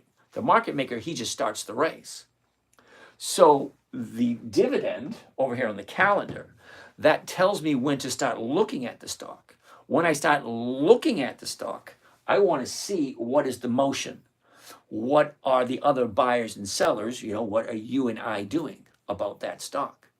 Based on a couple of factors. The dividends coming up, okay? Because right around dividends is usually around earnings. So we have a good idea when that's happening. So we have this kind of information here. And then we see what direction is it going. Does it make sense? That's where it comes down to. Okay, Bruno, if we want to contact you by WhatsApp and change some ideas and opinions, do you have a contact? Now, Bruno, I just said like 5 or 10 minutes ago, I don't do WhatsApp. Don't do WhatsApp. I don't do Telegram. I don't do Snapchat. Okay, Facebook, Instagram, YouTube, LinkedIn, TikTok, a bunch of other channels. But I don't do those. I don't do Snapchat. I don't do WhatsApp and the other ones. Okay. Nettie, back again. Nettie, how are you today? GG, software, it's not software, it's actually a trading platform. It's called Think or Swim. It's available through Charles Schwab. Tennis Pro, dude, I haven't seen you in a while. How you doing? Nice to see you back. All right. Nettie wants to take a look at Procter & Gamble. Procter & Gamble, hell no. But here's the thing. I love Procter & Gamble. They've been in business for over 100 years. 5 decades of consistent profitability. Look at this. Overall going down. Here's the high, here's the low, here's where it was, here's where it is. Look at this. Up, down, down. Here we are right here. Here's the bottom. Now, the nice part about this is Procter & Gamble is now on my radar for next week because it's Procter & Gamble. They've been in business for over 100 years. You think about it, bitch, moan, complain all you want. No matter what happens in the world, we're always going to need toothpaste. We're always going to need dishwashing liquid. We're going to need a dish soap. We're going to need dish rags, toothbrushes, toothpaste. I already said toothpaste, didn't I? The consumer products, paper towels. We're going to need all that stuff. Procter & Gamble, Johnson & Johnson, companies like that. They've been in business for over 100 years. They ain't going anywhere. Think of all the crap we've seen over the last 100 years. World War I, World War II, Vietnam, Korea, the Gulf Storm, the crap in Afghanistan, all that crap we've seen over the last 100 years. And then we take a look at the crashes. You got 29, the crash of 29. You got the Great Depression, the oil embargo of the 70s. You had the dot-com burst in the 2000s. the financial crisis in 2008, the pandemic in 2021. Yet this company and a whole handful of others are still consistently profitable. Why the hell not? It's been in business for over 100 years. But here we are, right here. Look, 1, 2, 3, 4, 5, 6. 6 down days in a row. But not only that, look at the whole year. Okay, the whole year is trending downward. That's why I want to look at the 1-year chart. The 1-year chart tells me, what is the trend? Well, the trend is down. So you are not, listen, repeat, you are not going to be able to get a better deal on Procter & Gamble than the low of the year. Well, guess what? The low of the year is today. Now, tomorrow it could go lower.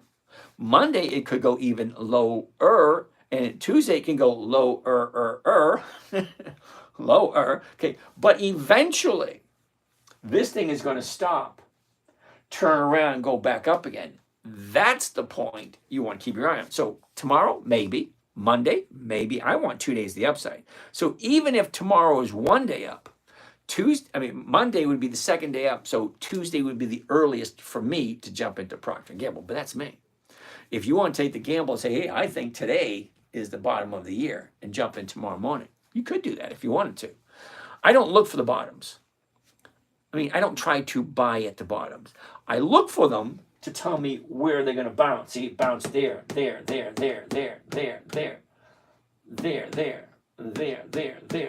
Always down, up, down, up, down, up. Okay, it goes down, finds the bottom, turns around, goes back up again. That's all they do. Up, down, up, down, up, down. Not once is there a note saying, hold on, we took a vacation, we weren't here for a week. Catch us later. No, stocks don't take vacations. Stocks don't take a break. Say, I'm a little bit tired of going up.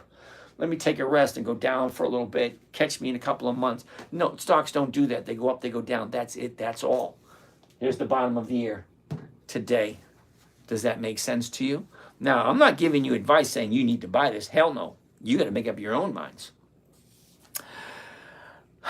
Brad, consumer staples are basically a hedge in a bull market. Okay, thank you for that. Can you speak of the tax efficiency of your strategy? Roger Moore, how are you today? Okay, so Roger Moore, here's my thoughts on taxes. Are you ready? I'm going to make it brief as possible. If you're having an issue with taxes, you have a problem with taxes, you need to do a lot of research. Okay, 1, research. What are the laws on taxes? The laws, not the codes. There's a huge difference between the tax code and the tax law. Huge difference. Okay? You are required by law to pay federal taxes. Not, yeah. Did you hear? What's happening? Yeah, you gotta connect. Okay. Okay. We got a couple questions. Okay, guys, hold on to questions for a second. Let me go over my tax scenario. So when I say when you have to pay federal taxes, it's like when you pay for gasoline, okay, that gas receipt, federal taxes right there. Everyone's going to pay for that. Okay? You buy a set of tires, right there, federal taxes. Okay? When you buy firearms, cigarettes, alcohol, right on the receipt it says federal taxes. However, federal income taxes payable to the IRS. Here you go. You ready for this one? Number 1, voluntary.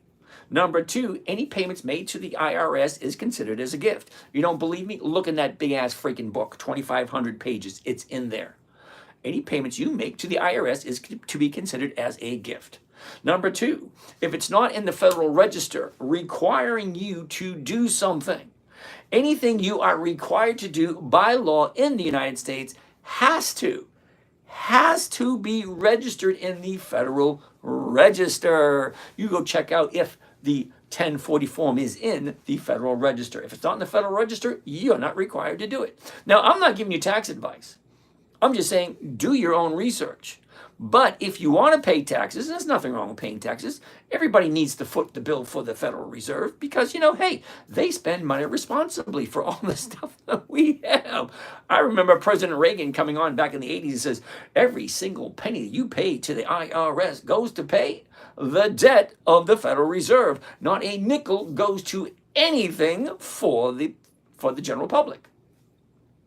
Reagan said that back in the 80s. So that's about as far as I'm going to go. If you're having an issue with taxes, you need to talk to a tax strategist or a tax planner, not an accountant, not a bookkeeper. They are paid to file the taxes. Tax strategists will tell you how to legally not pay taxes. That being said, hope that answered your question on taxes. I hate that question. I would rather have capital gains that I can realize at a lower tax rate than dividends. I'd rather not pay taxes at all. User 776255. Why can't your parents just give you a normal name like Bill, Ted? Drift happens. That's a joke. I didn't get that joke. Sorry. Mindy, it was the daily options that intrigued me. Yeah, it is very intriguing if you understand it.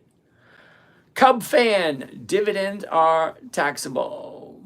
Okay. I don't get in conversations about taxes because it does nothing but get people in problems. Cub fan, do some research. Check out, here's a good one for you, Cub fan. You ready? ROE. ROE. Revocation of election. At some point in your life, you decided, hey, it's a great idea for me to give some of my money to the Federal Reserve through the IRS. You signed a form at some point in your life saying, I agree for the rest of my life to give you a portion of my money. You did. You agreed to that. You agreed to give them at some point, you elected to give them money. So in order to unelect to do that, it's called revocation of election. You can look it up. So you file a little form, say, hey, thank you. I understand, I gave you all this money, but I don't want to give it to you anymore. It's your right. Okay? All right, but anyway, let's get off of that. Jackson wants to take a look at SCHD. Now, Jackson, I'm going to tell you the same thing I tell everyone else. Okay, let's go. SCHD. And let's check out how wonderful SCHD is with their profits. Dividends only. Look at this. We're going all the way back to 1999. Holy cow. SCHD. All right, 14. So wait a second. Hold on. This only goes to 2011. Now, if my math is correct, and I'm going to apologize because I didn't go to college, okay? I took the path of less resistance. I got out of high school and I joined the Army, okay? When I left the Army, I went and I did my own business. I was a manufacturer. You believe it? I was a CEO. Who's stupid enough to work for me? Anyway, yeah, I did have my own manufacturing company for about 13 years. So let's take a look at this. 2011 was the first dividend from SCHD. Well, that's only 14 years. Now, if you want to bend the rules a little bit for a company that's consistently profitable for 14 years, fine. Let's take a look at the numbers. So in 2011, the very first dividend was 4 cents. The second one, 4.6. Okay? 6.8, 6.9, 8.6. Wait a minute. Why did it go from 8.6 to 6.6? That's a 25% decrease. Now, I don't know about you, but a 25% decrease, that's not a good thing. Let's look at it this way. Let's say, hypothetically, you get $4,000 a month from your pension, from Social Security. Social Security and what do you call it, your pension, $4,000 a month.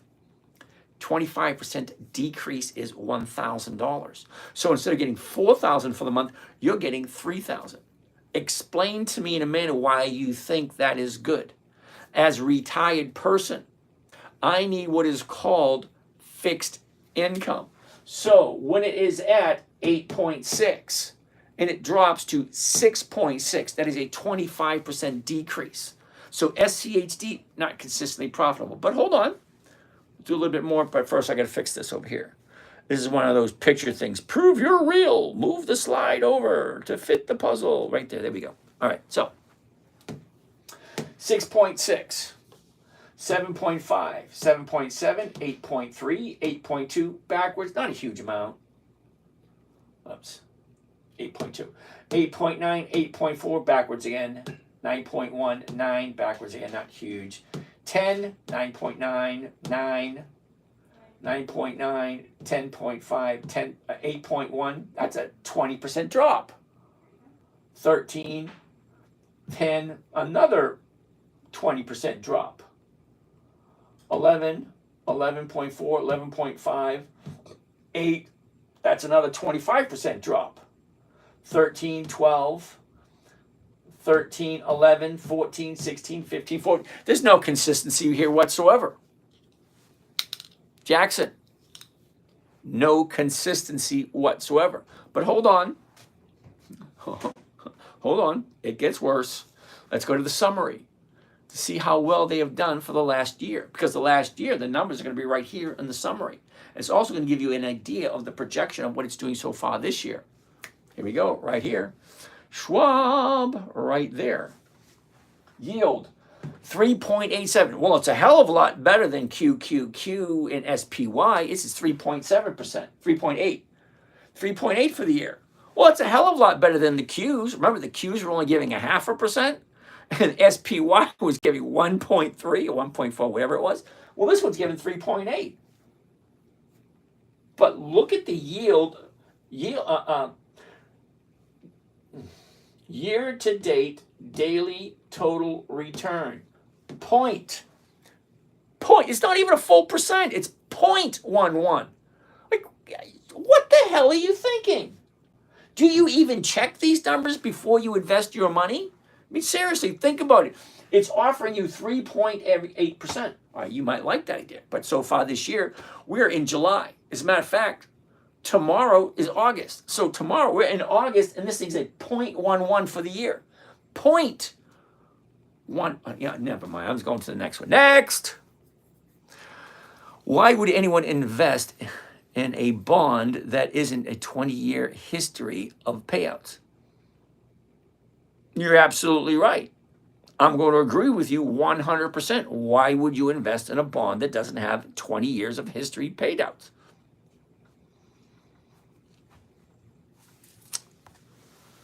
Sell losers to gain, to reduce taxes. Probably best to talk to a pro about it. Though for your own unique situation, hope that helps. All right, thanks, Apex. Okay, Nikhil. Okay, Nikhil.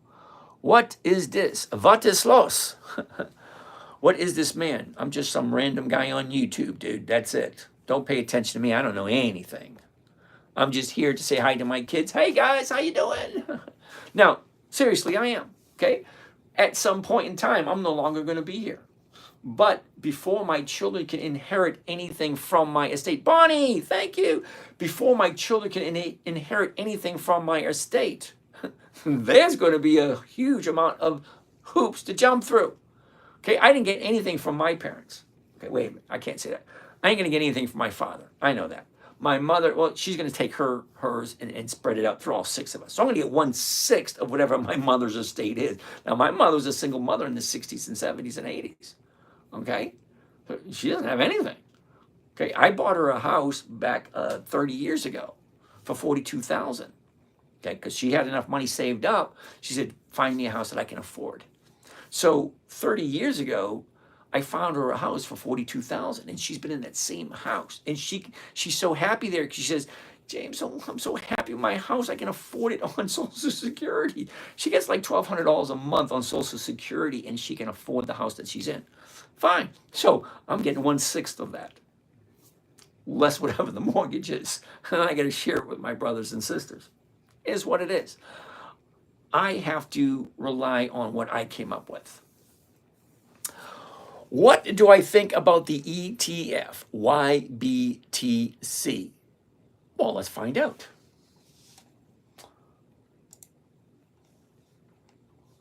Let's go right there. YBTC. Hell no. Wasn't that quick enough for you? I don't do monthlies. Now, remember what I said earlier? I'm looking for 5 things. Okay. Never buy something you don't understand or you don't want to hold on to. Never sell at a loss. Make sure the company's consistently profitable. Rule number 4, options only. Now, 19 September, 19 December, 20 March, those are months of the year. That means that is a monthly optionable stock. Now, you may like it, fine, perfectly good. I don't do monthlies. The numbers just don't work for me.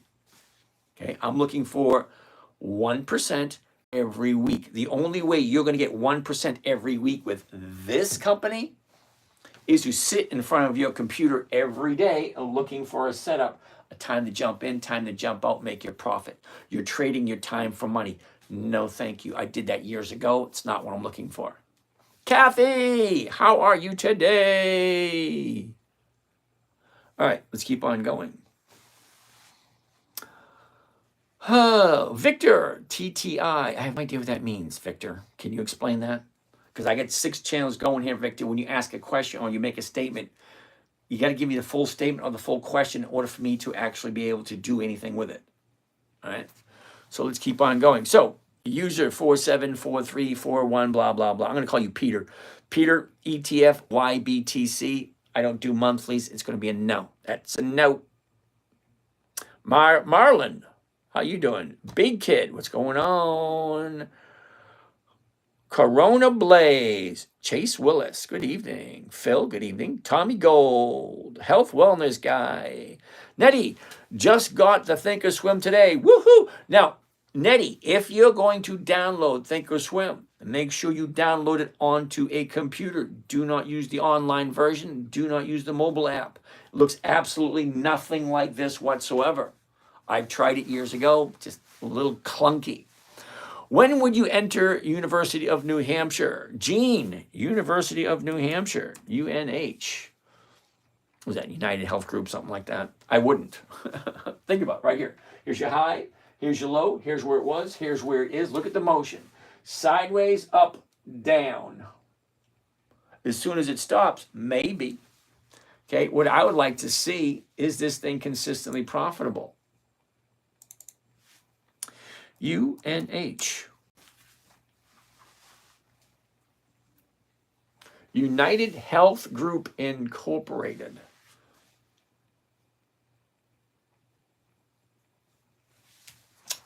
Okay, United Health Group. All right. They got a yield of 3.3%. That's better than anything else we've seen today. The next dividend date is June 16th, 2025. That already went by. Okay, they got a 1-year target of 336. PE ratio, earnings per share, blah, blah, blah, blah, blah, blah. Interesting. All right, well, let's see how wonderful the dividends look. Why is wording backwards on YouTube and not on TikTok? Kathy, YouTube doesn't give me the opportunity to mirror the image. TikTok does. Because it's just a little app. You just press it, click the button, mirror the image, and then everything looks normal. Well, YouTube doesn't give that to me. Sorry. All right, so UNH. Let's take a look at the historical data and see if this company is. Is that what this is? Combustible Monkey. Interesting name. Yeah. Okay, Combustible Monkey, we're looking to invest in dividend stocks for weekly cash flow using a simple, safe, predictable, consistent 1% per week strategy. That's over 50% per year. Now, if 50% per year excites you, well, you got to put some effort into it. AACC. What's going on? Okay, so let's take a look at the dividends for UNH. So apparently somebody likes University of New Hampshire. Dividends only. All the dividends. So let's take a look at what do all the dividends look like for the last 2 decades. That's my goal. 12. All right, there it is right there. 2005, right there. Okay, so in 2005, it was 1.5%. Okay. 2006, it was 3 cents, which doubled. Okay, it's a 100% increase. I like that. 2007, no increase. 2008, no increase. 2009, no increase. 2010, no increase. So we just went 1, 2, 3, 4, 5 years. 5 years with no increase with the profitability whatsoever. Now, I don't know how you guys feel about that. It makes me a little queasy, but let's give them the benefit of the doubt. Okay, so 3, then it went to 12.5, 16, 21, 28, 37, 50, 62, 75, 90, 108, 125, 145, 165, 188, 210. Now we're at 221. Okay, so a little slow start, but they're, consistently increasing over the last few years. Okay, do you like that? So back to UNH. So here's the last 30 days. Oh, I got to prove that I'm normal again. Here we go. Right there. All right. So here's the last 30 days. Your 30-day high, 30-day bottom. Okay, we're at 249 at the moment. So they do have a nice amount of increased dividends. Fine. They're at 249. As soon as we have 2 days to the upside, the third day will be a time to jump in. Now look at this right here. Last week, 2 days to the upside. Now some of you might have jumped in on 2 days to the upside, but the third day she pulled back, which means not quite done dropping. So as soon as it finds the bottom, turns around, goes back up, fine. Well, right now we're at 249, the big number, 249.56. Remember I tell you, one number we're looking at, 249.56. Well, the 250s are going for 235 for 1 day. That's tomorrow. It expires tomorrow, but it's still offering almost 1% for 1 day. So next week's, the 250s are going for 560. That's 2%. If you like 2% every single week, that's over 100% for the year. I got to sit down for a little bit, answer some of these questions. Okay. Roger Moore, I have been selling at the money covered calls for 10 years and never approached 52% total return as you claim. How can your claims achievable? Roger Moore, glad you asked, because you know what? I was concerned about that myself, and I've been losing sleep for the past 15 years because I don't know how I could possibly do that. So let's go back and take a look. Okay, now remember, Roger, I said I got 7 accounts. I share 3 of them publicly. Here's the website right there, The10MinuteTrader. Read along with me if you feel like it. Okay, simple, safe, predictable, 1% per week. Live nightly training, 9 p.m. Eastern. Well, isn't that what we're doing right now? Yeah, I think that is. Hold on, let's go down a little bit lower. About us. If you're looking to strike it rich overnight, this ain't it.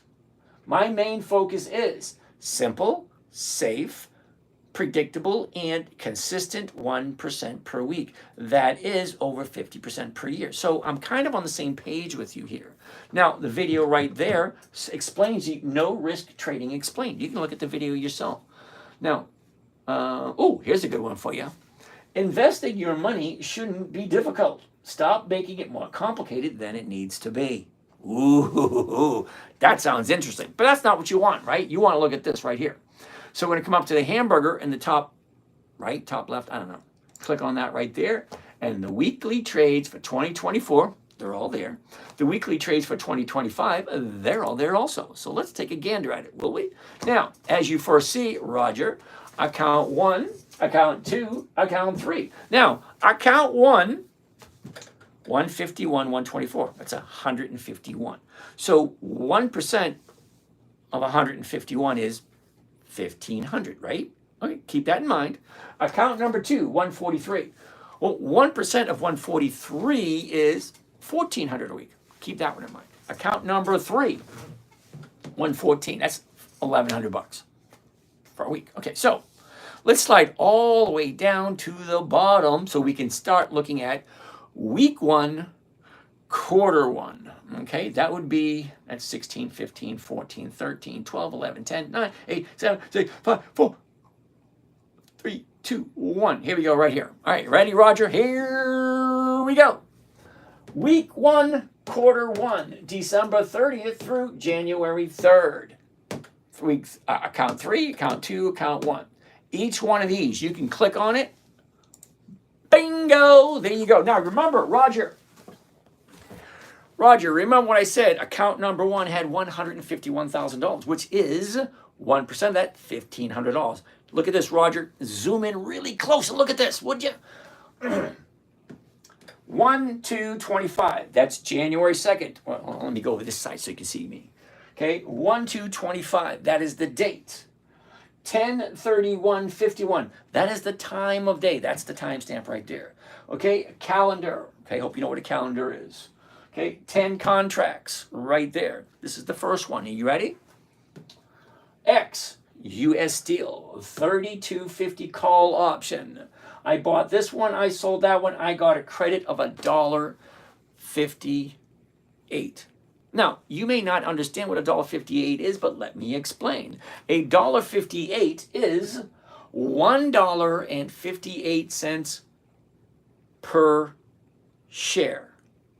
How many shares do I have? I have 10 contracts. This is just the first red line. Not any of these, just the first one. 10 contracts. Now, 10 contracts, if you didn't know, one contract is 100 shares. So 10 contract is 1,000 shares. So let's do a little bit of quick math. 1,000 shares multiplied by 1,580. Guess what that comes to? $1,580 just on this one trade. So if there is $151,000 in this one account, this one trade, $1,580. Just that one trade. You want to see the rest of them? Trade number 2, 10 contracts, $158, another $1,580. Number 3, 16 contracts at $148. I can't do that on the top of my head, but let's bring the calculator up for that one. That's worthy of a calculator, right? Okay, 16 contracts. Okay, clear. 16 contracts is 1,600 shares. Okay, 1,600 shares at, what is it, 16 right there, $1.48 per share. See, $1.48 per share. So multiply that by $1.48 per share, grand total of $2,368. Now, you're curious, how do I get 1% a week? Well, that's more than 1%, just one trade. That one right there is another more than one trade, 1%. This one right here, we're at 1, 2, 3, 1,500, 1,500, and this one is 2,300. Do you really want to do this for every single trade that I did this year? Really, seriously. Okay, so let's get out of this one. Okay, so to sum it up, week 1, quarter 1, December 30th to January 3rd. Account 1, every single trade's there. 9,341. That came to a 6.1% for the first week of the year. Account number 2, 1.82%, only made 2,600. Account number 3, 4,800, 4.23%. Now, do I make that every week? No. Account number 2, week 2. Account 1, 2.3. Account 2, 1.7. Account 3, 1.8. 1.8, 3.6, 4.8, 2.3, 2.0, 3.3, so on, so on, so on. They're all there. Okay, Roger? HTML code on a screen is no proof. You can bite my ass, brother. Okay, right here. Oh, you'll like this one. Dun, dun, dun, dun, dun, dun, dun, dun, dun. All right, before I do this, I'm going to take this and slide it over here because you really don't want to see my, well, not that you want to see it, I just don't want to show you. Okay, sign into here. Log in. Give me a second, Roger. Okay, now. Okay, now, do you understand what this is, Roger? Ah, get that damn thing out of there. Okay, I don't want that either. Okay, Roger. Charles Schwab, accounts. I want to go to portfolio performance. Okay? Portfolio performance. Okay, we want to take a look at month of July 2025. July 1st.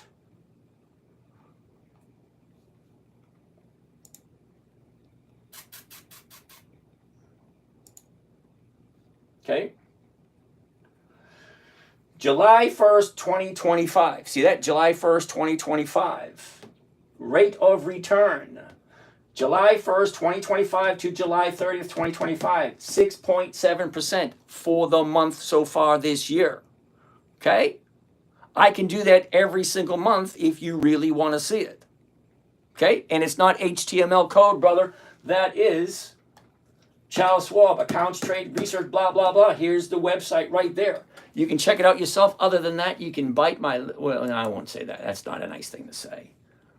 So I'm not here to convince you of anything, Roger. I'm not. You can take a look yourself. UNH, let's take a look. 249. So let's get out of here. Let's take a look at a covered call. Right there, and let's not do this one. Let's do this one right here. $250. Let's do one contract. One contract. There we go. I like limit. I don't like limit order when I'm entering. I like market order. Reason being, first thing in the morning, the market opens up at 9:30. Guess what? Market orders get filled first thing in the morning. First thing in the morning, I'm going to buy 100 shares UNH at the market. Don't really care what it is. Don't. I'm going to sell at the exact same time someone the rights to buy it from me for basically the exact same price I just paid for it. Now, I do understand, so don't give me a hard time, that the numbers that are shown at this moment in time aren't going to be the exact numbers that open up in the morning. So sit tight. Hold on. That's the order right there. So let's confirm and send. And I'm going to read it to you. Ready? Buy one covered call UNH 100, which is the weeklies, 8 August 25. Now, 8 August 25 means this option is going to expire between now and next Friday. So whoever buys this from me has between tomorrow morning, when I buy and I sell it, between tomorrow morning and close of business on Friday, next Friday, 8 August 2025. The $250 call option against UNH stock at the market. To open. Now, I didn't stutter, and no, I didn't repeat myself. To open means there's two trades here. I'm buying stocks, that's going off to New York. I'm selling the options, that's going off to Chicago. Now, I do this because the stocks and the options are tied together. I already know what my profit is going to be close to the T. Now, remember when I said simple, safe, predictable? Remember I said earlier that the stock doesn't even have to move at all, and I'll still make my profits. You ready? Here we go. Break even, 243.92. Well, the stock is at 249 at the moment. Break even is 243. So as long as it's above 243 by next Friday, I'm going to be in a profit. However, if she turns around and goes back up, I'm okay with it. She's at the bottom of the year. I'm golden if I'm right. Hold on. Let's keep on going. Maximum profit. $607 per contract. If you can afford one contract, great. If you can afford 500 contracts, even better. But to find out your rate of return, you take the profit, $607.50, and you divide it by your investment. Cost of the trade, including commissions and fees, $24,393. Now, yeah, HTML and all that crap can be faked, but could I really do it that fast? You really honestly think I'm that good? I can't figure out how to mirror my screen, but you think I can create that crap? on a whim. Let's keep on going. Calculator, coming on down. We need your assistance. Here we go. All right, so we're going to take the profit, $607.50. $607.50. To find out my rate of return is going to divide it by the investment. $24,393. And for those that are really petty, 16 cents. Now, it gives me a grand total of, are you ready for this, Roger? 2.4% for 1 week. Hold on. It actually gets better. It really does. So this is 2.49% for 1 week. Now you're saying I can't get 1% a week. Well, I can, and I have been. Okay, I have. Oh, wait a minute. I'm going to show you this in a second. After I do this, I'm going to show you something. Sit tight. 2.49%. If it was an all cash account, but I have margin. I've been trading long enough. I have a very good margin. So let's see what that looks like. Are you ready? Same thing. Profit. $607.50. But instead of investing the cash, I'm going to be investing what I'm paying for myself because I have a margin account. Now, I'm going to stop here for a second because I got to say this and I got to say it very slowly. Never, ever use margin unless you understand the risks involved of investing other people's money. Because margin is someone else's money that they're giving you to trade, but they're charging you for it. Now, I get no problem whatsoever paying 8, 10, 15% of margin money, well, because I'm making 40, 50% every year. Yes, Roger, every single year for the past 15 years. All right, 607, I'm going to divide it by this number right here. Now, Roger, how did I do this one? Just happened to pop up. Buying power effect, 11,091. So let's do that. Same profit, 607, divided by margin requirement, $11,910. And for those of you that are really petty, 65 cents. Gives me now a total of 5.1%, Roger. 5.1. Okay, did I do this all by myself? Yes, I'm magically awesome. I get a whole group of people here throwing together HTML code to prove to you that, yes, this can be done. I really honestly don't care what you think. Okay, seriously. Okay, what you think of me is really irrelevant to me. I'm doing this so that my children and my grandchildren at some point in time, this is the point I wanted to get to. Right here. Okay, let's go to here. Let's go to this one. And then we're going to slide all the way down. All the way down to the bottom. Because this is all my trades for 2024. All the way down. But look at what we have at the very bottom, Roger. Check this out. Now, I've been doing this for a very long time. However, the first time I came online to share my information was August 31st, 2011. My very first blog post, because that's what was common back in 2010, 2011. My very first one right there. Okay. This one right here says week 26 totals, July 6, 2013. Year-to-date profit and loss, 47,000. Oh, that's nice. There was a huge drop in the last few weeks. Took a break from trading, waited for the dust to settle. We didn't take any losses as of this year. We're looking for a no-loss approach this year. So we're doing pretty good in that one. We dropped down to only a 20% return so far, but we're only into July. I'm at 20% in July. So far, halfway point, and our weekly averages dropped below 1%, with our monthly average at 3.3, even being blah, blah, blah, blah, blah. But you can take a look if you can dig deep enough and find them. Here's one for you right here. I don't know if you remember this one. Rent-A-Center. Look at this. The 1-year chart, the 90-day chart, the 30-day chart. Moving sideways all year. Last 90 looking to challenge the close of the year's high. Last 30 still in the channel looking for the dividend to push it upwards. March 23rd, 2013. Roger, I have over 1,100 videos online, all basically saying the exact same thing. Terribly sorry if you haven't found it before. I have no idea how to do this marketing crap. This is just a hobby for me. It's not a profession. Okay, I did this in my part-time. Well, I used to. Now this is all I do because, you know, I retired 2 years ago. So I'm terribly sorry, Roger, if you don't believe me. Lost your cool, my brother. No, I didn't. I just like getting excited because idiots like you come into some place with not knowing anything and automatically you think you know exactly everything. Now, I know that I know nothing. You know, that was Aristotle said. The only thing I know is that I know nothing. I do. I know that I'm not very good of a trader. I'm a very lazy trader, but I did find a strategy that worked for me and worked well. Yeah, marketing. No, I have no idea how to do marketing. Okay. If you look, I have like maybe 50,000 followers on TikTok. On YouTube, I have maybe 5,000. And I've been doing this for over almost 15 years on YouTube. Okay. Yeah. So marketing's not my thing. Bro, did you lose 6% today? I didn't lose anything. So, best SPY live trading. So here's the thing with profits and losses. Number one, it ain't a profit until you take it. Number two, it ain't a loss until you take it. Just because your stock drops, if you refuse to accept and take that loss, it's not really a loss. It's not. If I bought Rent-A-Center at $100 and it dropped down to $50 today, did I lose money?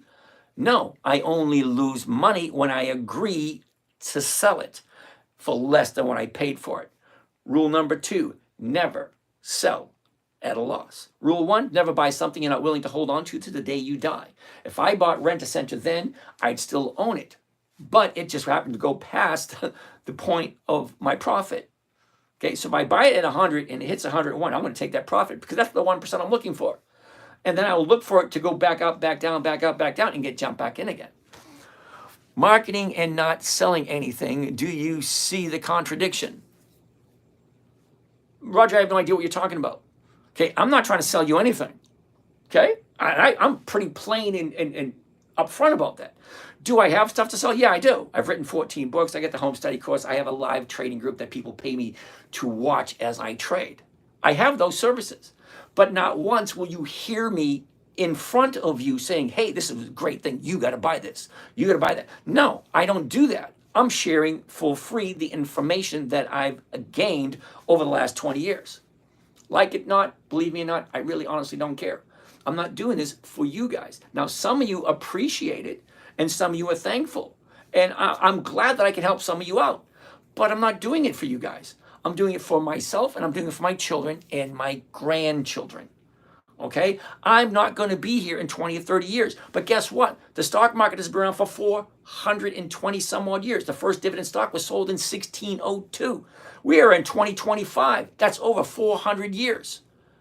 I'm not delusional thinking I'm going to last forever. But you know what? I have videos going all the way back to 2012 watching me do this exact same thing. So if my children, grandchildren, great-grandchildren come across this and say, hey, I want to learn what Papa G did. Because here's the thing. I know for a fact, when I am gone, I am literally leaving millions upon millions of dollars for my children and grandchildren. But they ain't getting a penny until they can prove to the executor of my estate that they know what to do with the money. That's what all this video is for. For them to watch Papa G. Hey guys, how you doing? Okay. That's what I'm doing, Roger. I'm not looking to sell you anything.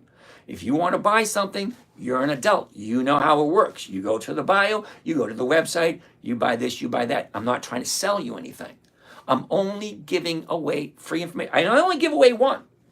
Okay, I know a lot of trading stuff. I know a shitload, but I'm only giving away one because it's free, it's simple, it's safe, it's predictable, and it's what started this whole journey 15 years ago. My 9-year-old said, Daddy, what are you doing? Can you teach me? Here it is, giving it to you for free. And what do? You insult me.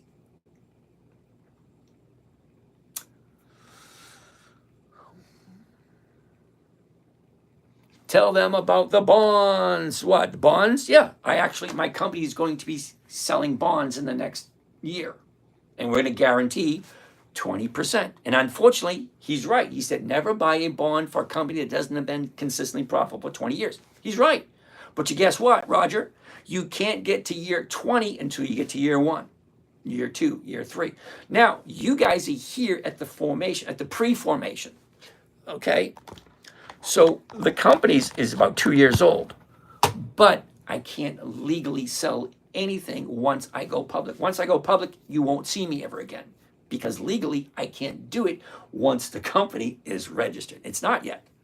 So this is just the build up. This is just the foundation. Okay. So I plan on spending the rest of my days because I got nothing else to do. Okay. I don't have to work anymore. My investments pay all my bills and helps out my kids. So if they need money, I help them out if they deserve it. I'm a dick when it comes to money because I grew up dirt ass poor. We were on welfare in the 60s and 70s. Okay. I didn't know I was poor until my classmates in junior high told me. See, elementary school kids, they don't care. But in junior high, yeah, you wore those pants yesterday. It's the only pair I got. You know, we had play clothes and we had school clothes. And then we had Sunday clothes. Nowadays, we just have clothes. No, but no. Back in those days, we had our play shoes. We had our school shoes. We had our play clothes. We had our school clothes. Okay, so hopefully that satisfies your curiosity, Mr. Roger. I'm sure other people out here thinking the same thing. Okay, but yeah, you're right. My company is going to guarantee 20% on the bonds, paid monthly. Not 20% monthly, 20% simple interest. Now, this compounded shit, okay, I know. This is what I do, okay? I trade. I know what compounding can do. Yeah, so if I'm going to pay you 20%, it's 20% simple interest. And you get paid weekly. Now, I'm not trying to sell anyone anything, so no, I didn't try to sell anything because they're not. You can't even buy them anyway, okay? Because they're not ready to be sold yet. So that being said, hope it worked out for you.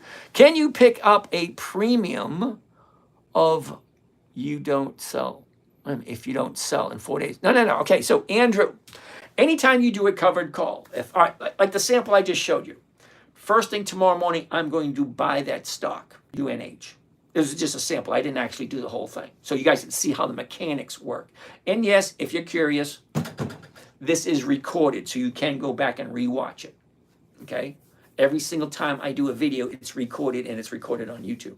Now, 10, 15 years ago, 10 years ago, I started deleting some of them because nobody was watching them. So I started deleting them. Nowadays, I'm not deleting them, I'm just leaving them. Not very many people watch them, but they're there. All right, so what was I saying? Oh, so tomorrow morning, the sample I showed you. Tomorrow morning, I'm going to, the order I sent in, buy 100 shares UNH. That will get enacted as soon as the market opens, 9:30. As soon as that is filled, and it's a market order, so it's filled instantaneously, okay, quick. So as soon as that's filled, the option orders, the option order is filled because that's at the market also. So the money from the premium from the option I sold gets credited to your account that same day. You can't spend it the same day, you get to spend it the next day. So I actually have a credit card and a debit card and a checkbook attached to my trading account. Because guess what? My bank pays me crap for the money sitting there. But my trading platform pays me 4% for the money just sitting there. So figure it out yourself. I know exactly what my bills are because I'm 61. I know what my bills are. My mortgage, my rent, my car, my insurance, my entertainment. I know what all that crap is. So I know when my money comes available. On Tuesdays. Because Monday, I buy and sell my stocks. And then the option money gets credited to my account. And now I have money to spend and pay my bills. If it's not paying my bills, it's actually earning me money. I have almost no money in the bank.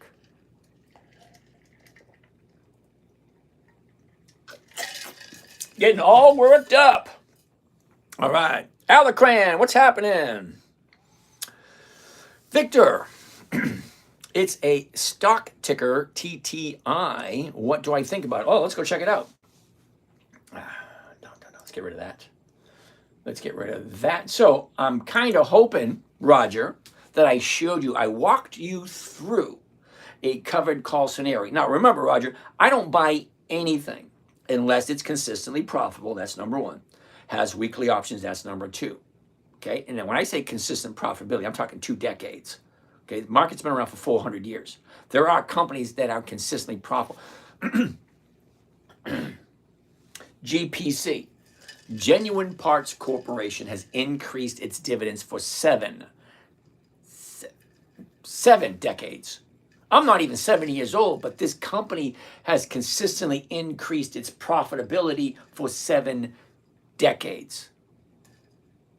There's a whole bunch of companies that are over 100 years old that are still consistently profitable and still consistently pay dividends.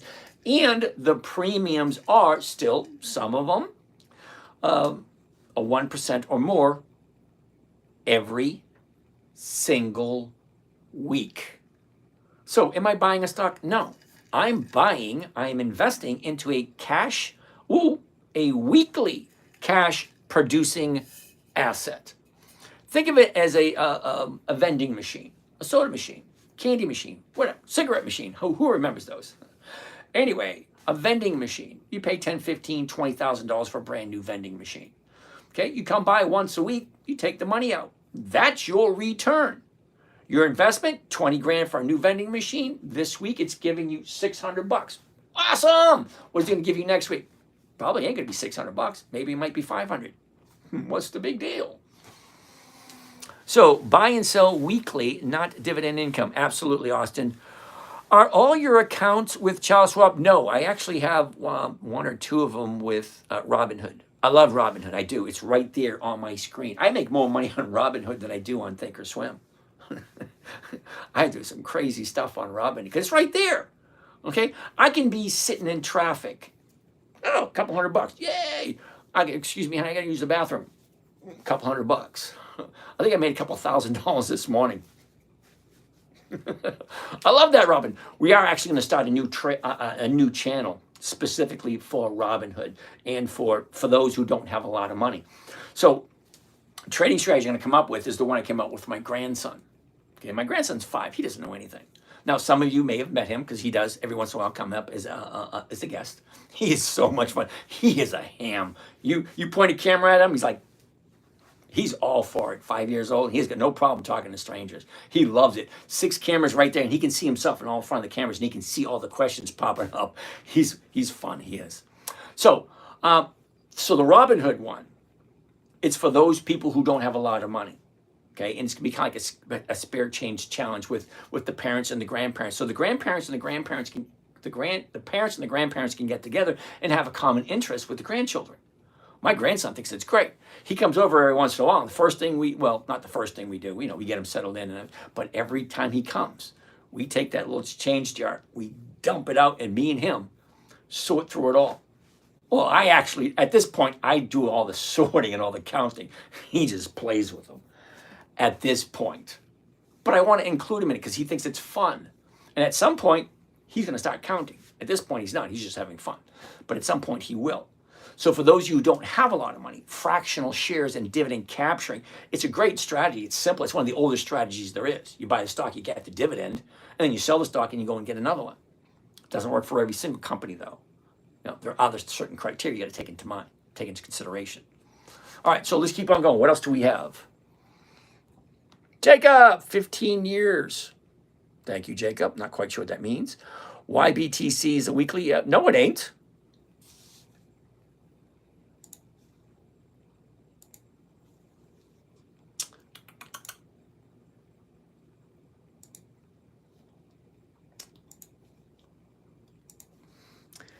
YBTC. Okay, now, who said, okay, user 4743. Why can't parents name people normal names? YBTC, 15 August, 19 September, 19 December, 20 March. Brother, that is what is called a monthly optionable stock. That is a no. That's a no. I don't do monthlies. The numbers just don't work. Do you allow people to join your group and understand the trades that you decide to make each Monday? Because Brad, my trading group, now remember, I promise I'm not going to try to sell anything. Brad, the morning trading group is Monday, Tuesday, Wednesday, Thursday, 9 a.m. until we're done. Okay, the shortest one I've ever done is 45 minutes. Longest one I ever done was about 3 hours. I will stay on until you guys are done asking questions. Okay, so I trade 3 accounts, which the 3 I showed you, which I share publicly. I share those. Okay, and you get to ask me any questions you want. But I said I'm not going to try to sell anyone anything. So I'm just telling you. He asked the question, so I'm just telling him what it is. You can pick up the premium of, well, you said, okay, yeah, got that one. Madeline, I want to make money like you. Teach me, keep showing up. Madeline, you're new here. Okay. Now I tell this to everyone. You're new here. If you really want to have a conversation with me, send me your number. I will give you a call personally. When I say excuse me, I'm still getting over this illness, whatever. When I say I will give you a call personally, send me your number with a DM. Don't put it here on the screen for everyone else to see it. Don't put it in the chat for everyone to see it. We're all adults. We know how it works. You go to the bio, you see where the link is to my web page, and then you just put, you send me the information that way. And that way I'll give you a call and we'll have a conversation. And I promise you, okay? Now, I don't know, you guys don't know me, but you hear what I'm saying, and I hope you think that I'm sincere when I say this. If you give me your number one, I will not ever use it again. I use it once and then I delete it. I don't save numbers, okay? I do save emails because, guys are interested, so why not? But you can always unsubscribe to emails if you don't like them. As a matter of fact, I don't even send out emails. I don't. I got an email list, but I don't send it out because I don't know how. Okay. So what I'm saying is, I hope you think I'm sincere when I say I will give you a call, and I guarantee you, I will not try to sell you anything. Okay. We're all adults. We know how it works. I've written 14 books. I got all that crap, but I'm not trying to sell you anything. I'm just sharing information. I'm at the point in my life where I come to the realization that I don't want to take what I have up here to the grave with me. I want to share that with people. So yeah, you see, what do I have? About 1,100 videos. Okay, I did over 900 podcasts until they changed the podcasting. It's like, you want me to do this, this, and this now? Yeah, no, thank you. I'm not a trained monkey. I don't want to jump through hoops to do something that was simple. Open up the app, press play. There we go. Simple. Now it's, yeah, no, thank you. Okay. Here's a funny story. You ready for this one? This one's really funny. I was in my hometown, and my hometown, it just so happens to be the same place where Steven Tyler lives, the singer of Aerosmith. So anyway, I bumped into Steven Tyler once, me and my girlfriend, and she said, because she used to own a restaurant, she said, Steven, I used to make breakfast for you all the time. You and the band, would come in and, we would leave you alone. And, and he said, yeah, well, we appreciate that. Because in my hometown, Steven is just Steven. Nobody makes a big deal out of it. He walks on the sidewalks and nobody approaches him. Everybody leaves him alone. So here we are one day. She says, I'm getting older. And, for years I made you breakfast. I said, can I get a picture with you? Never, ever, ever has she asked for a picture with Steven. So she hands the camera to Steven says, oh, I'm technologically retarded. I can't figure these things out. So hands the camera to his daughter. And my girlfriend says, yeah, I'm technologically retarded too. So he's a great guy. He is. I mean, you can just walk up to him and just talk to him like normal conversation. Anyway, besides the point. I actually did an aquarium for him once because that was my business years ago. Anyway, so let's get back to where we were. Where are we? Judy, send me a message. There you go. See, Judy knew how to do it. Funny thing is, you send me a message, it pops up on my screen. So whoever sends me a message, I can see it. All right. Where are we going? Oh, Alacran wants to take a look at QCOM. Oh, I forgot to tell you. This is my last night version until Sunday. And Sunday, you're not going to see, this setup.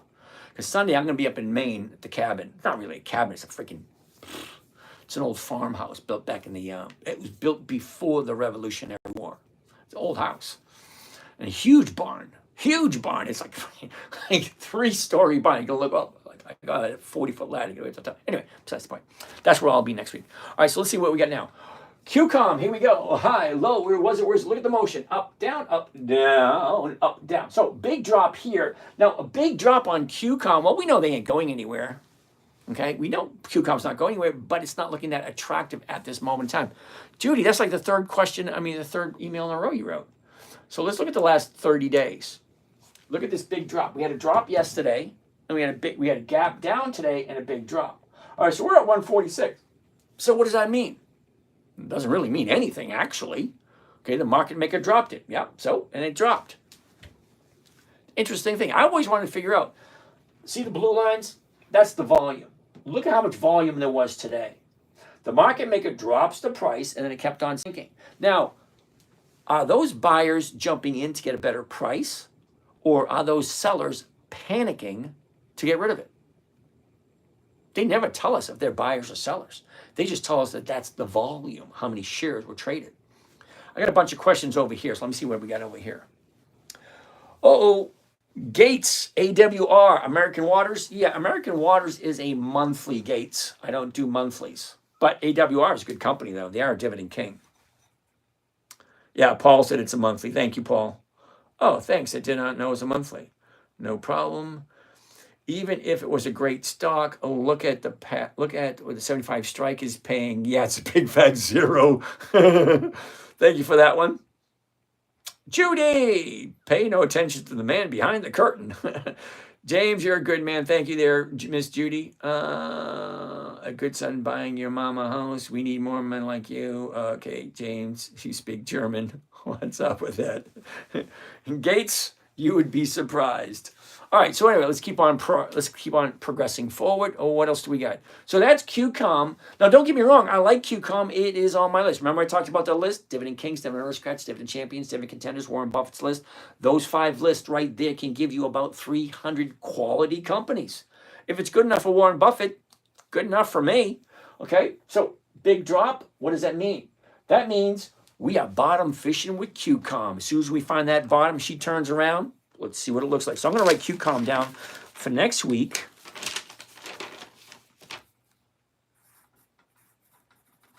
And we'll take a look at it again, because as soon as we find the bottom, because it could go back down tomorrow, it could go down more. When it's done. See, stocks go up until they're done. And then they go down until they're done. They will turn around, go back up. They will turn around, go back down.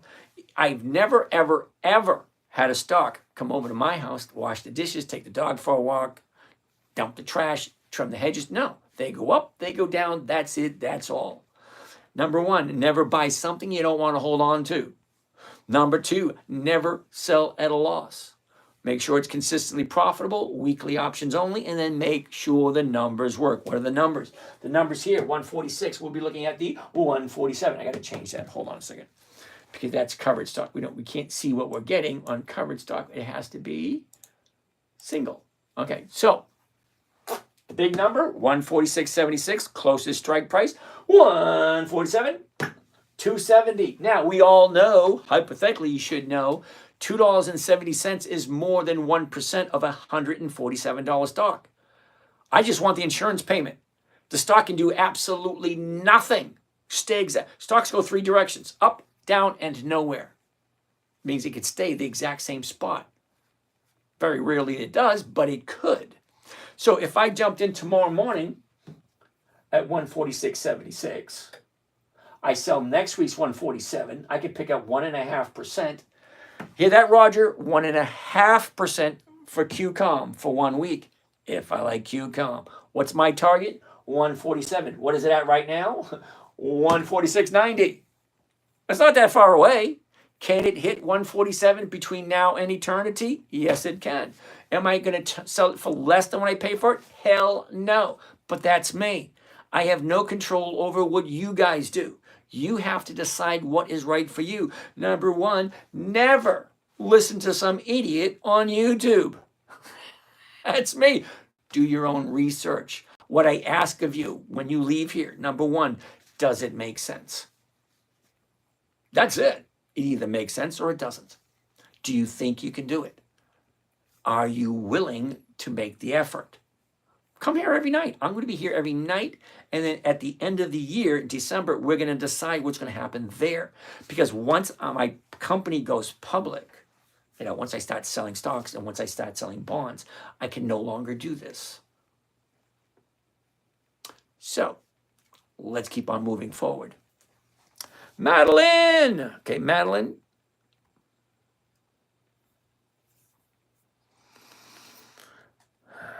As Alexa, are you the guy from The Big Short with the fake eye? No, I don't have a fake eye. They're both real. Teach me how to make money like you. I can't believe you're not answering me. What is nobody's ever ignored you before, Madeline? I don't mean to be insulting or anything like that. D Mini, hold that thought for a second. Well, if he doesn't want to teach anyone how to make money, I should do the same. Not quite, Madeline. Well, if he doesn't want to teach, okay, you already did that one. It's really a scam. Thank you, Madeline. Someone's ignoring you. I'm not really ignoring you, Madeline. Terribly sorry, the world doesn't rotate around you, but there's 6 other cameras, which means there are 6 other sets of conversations going on, not including the conversations going down here on the computer. So I'm terribly sorry if the sun is not shining on you at the moment, but there are other people here. So I can't just focus everything on you, my dear. Terribly sorry. Roger Moore, if you don't teach the downside, it's not teaching. It's marketing. No, it's only marketing if you're trying to sell something, Roger. Okay? Collecting mails for the company,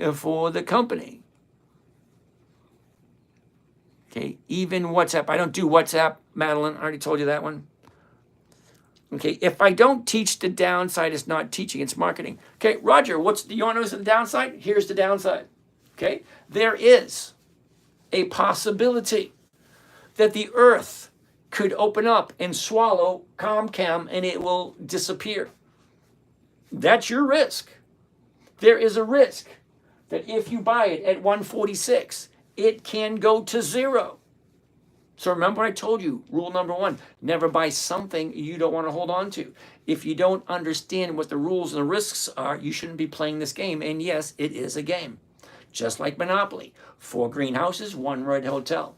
Go around the board, you collect rents. Well, here, we go week by week and we collect weekly income, weekly premiums. And yeah, to make Roger feel better, there is risk to everything you do with money. As a matter of fact, Roger, there is a risk for you to do absolutely nothing. You can wake up in the morning and you can stay in bed. And then you run the risk of a plane crashing into your house, a car going off the highway and slamming through your house. Do you remember the movie The World According to Garp? He went to look at a house and a plane crashed right into it. He says, great, let's buy it. Because it already had its tragedy. There's a risk everywhere. As soon as you walk out your front door, you're at a risk of a drive-by shooting. You're at a risk of a tree falling down on your head. You're at a risk of every single thing every moment of the day. You really want to talk about risk, Roger? Or do you really want to talk about stocks and opportunities? But he's right. By not telling you there are risks involved, investing, there are risks. You are going to buy something, and it is going to drop. Whether or not you react to it positively or negatively, that's up to you. Also, on the flip side, you're going to buy something and it's going to shoot up. Also, if you do absolutely nothing, there's a risk in that also. You're risking missing out on opportunities. Brad, don't waste our time on the haters. Just educate us. Okay, Brad, I like your thinking, I really do. But he does have a point. By telling you that, you can buy shit and not lose money, well, I didn't say that. Okay? All right, let's keep on going. Do your Charles Schwab accounts allow you to connect your credit card or debit card? Actually, Brad, Charles Schwab and Robinhood both give me credit cards and debit cards on my trading account. Madeline, tell me the platform. This platform here is Think or Swim, and it's offered through Charles Schwab. Andrew, trading is fluff. Try asking the platform for advice on Trading Thomas. I have no idea who Trading Thomas is. Bud, you talk too much. Thank you, Thomas. Bear in there. Bear in there? What the hell does that mean? He takes time to read. Thank you, Andrew. I don't teach. Oh, if you don't teach, you already did that one. All right, we already did those questions. Cut up there. Brad, do you recommend, D Mini. Do you recommend buying your options back if you make 3% or just sell it to make your original 4.5? Hold that thought for a second. Where can I find the platform? Thinkorswim.com? Okay, Brad, here's the thing. Okay, what Brad is asking, does it make sense to buy back the option? That's a conversation only you can come up with. So here's the thing. As the stock drops, the option values drops also. As the stock increases, the value of the option increases. It's always, always, always going to come down to a numbers game. What did I buy it for? What option did I sell? What's it at now? Okay, so I buy on a Monday. Because when I buy a stock on a Monday and I sell the option, because now remember, you got to get the terminology correct, because most people are going to lose money by hitting the wrong button or saying the wrong thing. Buy the stock, sell the option. When I sell the option on Monday, I have 5 days of time value. Tuesday, I just lost 20%. Wednesday, I just lost 40%. Thursday, I just lost 60% of time value. Now, time value is only one component of the option, and that gets confusing. But here's the thing. I try not to buy them back unless I'm going to roll it forward into another week. Okay, so I can buy back the options on Friday, Wednesday, Thursday, Friday, depending on what the numbers look like. It's always going to be a numbers game. What did I buy it for? What did I sell? What's my rate of return? If I do this, what does that mean? If I do that, what does that mean? If I do nothing, what does that mean? Okay, I'm going to quote the great John F. Kennedy. Are you ready? We cannot answer the questions of tomorrow with the information we possess today. I have no clue whatsoever what the stock and option price is going to be on anything come Friday afternoon. We have to go through Monday, Tuesday, Wednesday, Thursday, and we have to get to Friday afternoon. And on Friday, we take a look. What did we buy it for? What did we sell? What's it at now? What does that mean? So I have, in my investing, I have two goals. Two, consistency of profitability and safety of my preservation of my capital. That's my two goals. Consistent profitability, preservation of my capital. I'm 61 years old. I could go back to work if I wanted to, but I don't. I've been working since 1973. First job, Old Man Simmons Farm. Okay? I've been working a very long time. I could go back to work, but I don't have to, so I don't want to. Okay? Now, let's get some more of these questions. Brad, so teach me OB1. Keep showing up, Brad. You're new here. First time I saw you.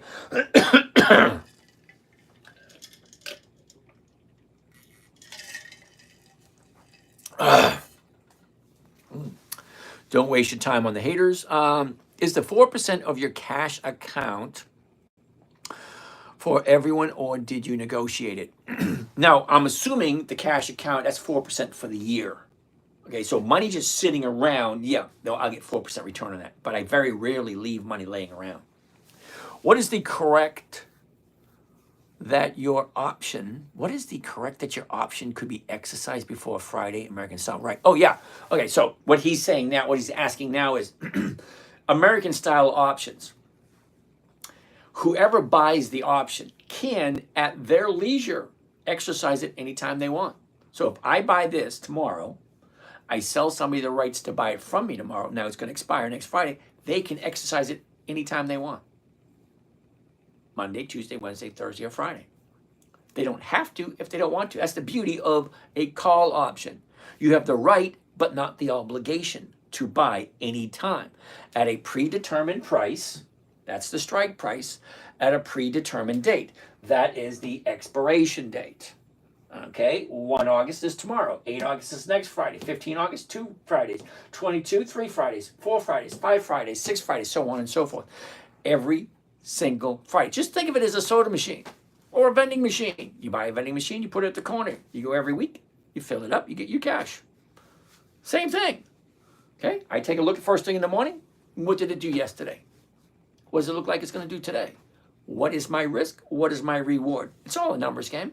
We're all adults. We know how it works. You know, you all know. If I put in 40 hours this week, I'm going to get $1,200.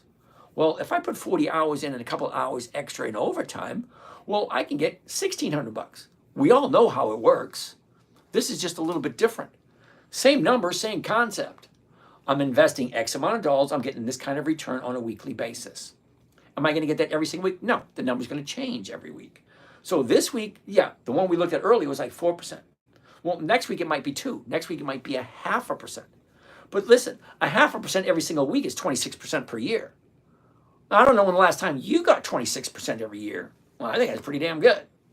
Brad, what's the benefit selling on a Monday instead of later in the week? Okay, Brad, you ready? See if you can count this with me. 1, 2, 3, 4, 5. Monday, Tuesday, Wednesday, Thursday, Friday. 100% of time value for the week, Monday through Friday. Monday's gone, you now have 80% of time value. You just lost 20%. Tuesday, you just lost 40%. You got 60% less. So let me ask you this question. Would you prefer 100% or would you prefer 60%? Okay. Now, granted, I simplified it because there's a lot of information that goes into the pricing of a stock option. It's called the Black-Scholes pricing methodology of standardized options. It's a huge calculation to try to figure out how do you value an option. Well, that's how you do it. You got that, Brad? Cool beans. Andrew, support will help you on the platform, but it's like asking a politician yes or no. Thomas is in chat, James. All right, Jay Moore, we already looked at ULTY. The company's not even 2 years old yet. Okay, for me, it's a no. I don't do companies less than 20 years. You know, I'm terribly sorry. It's great potential for those of you that are looking for great potential. What I'm looking for, consistency, predictability, profitability. I'm not looking to hit a home run. I don't know if any of you have seen the movie Moneyball with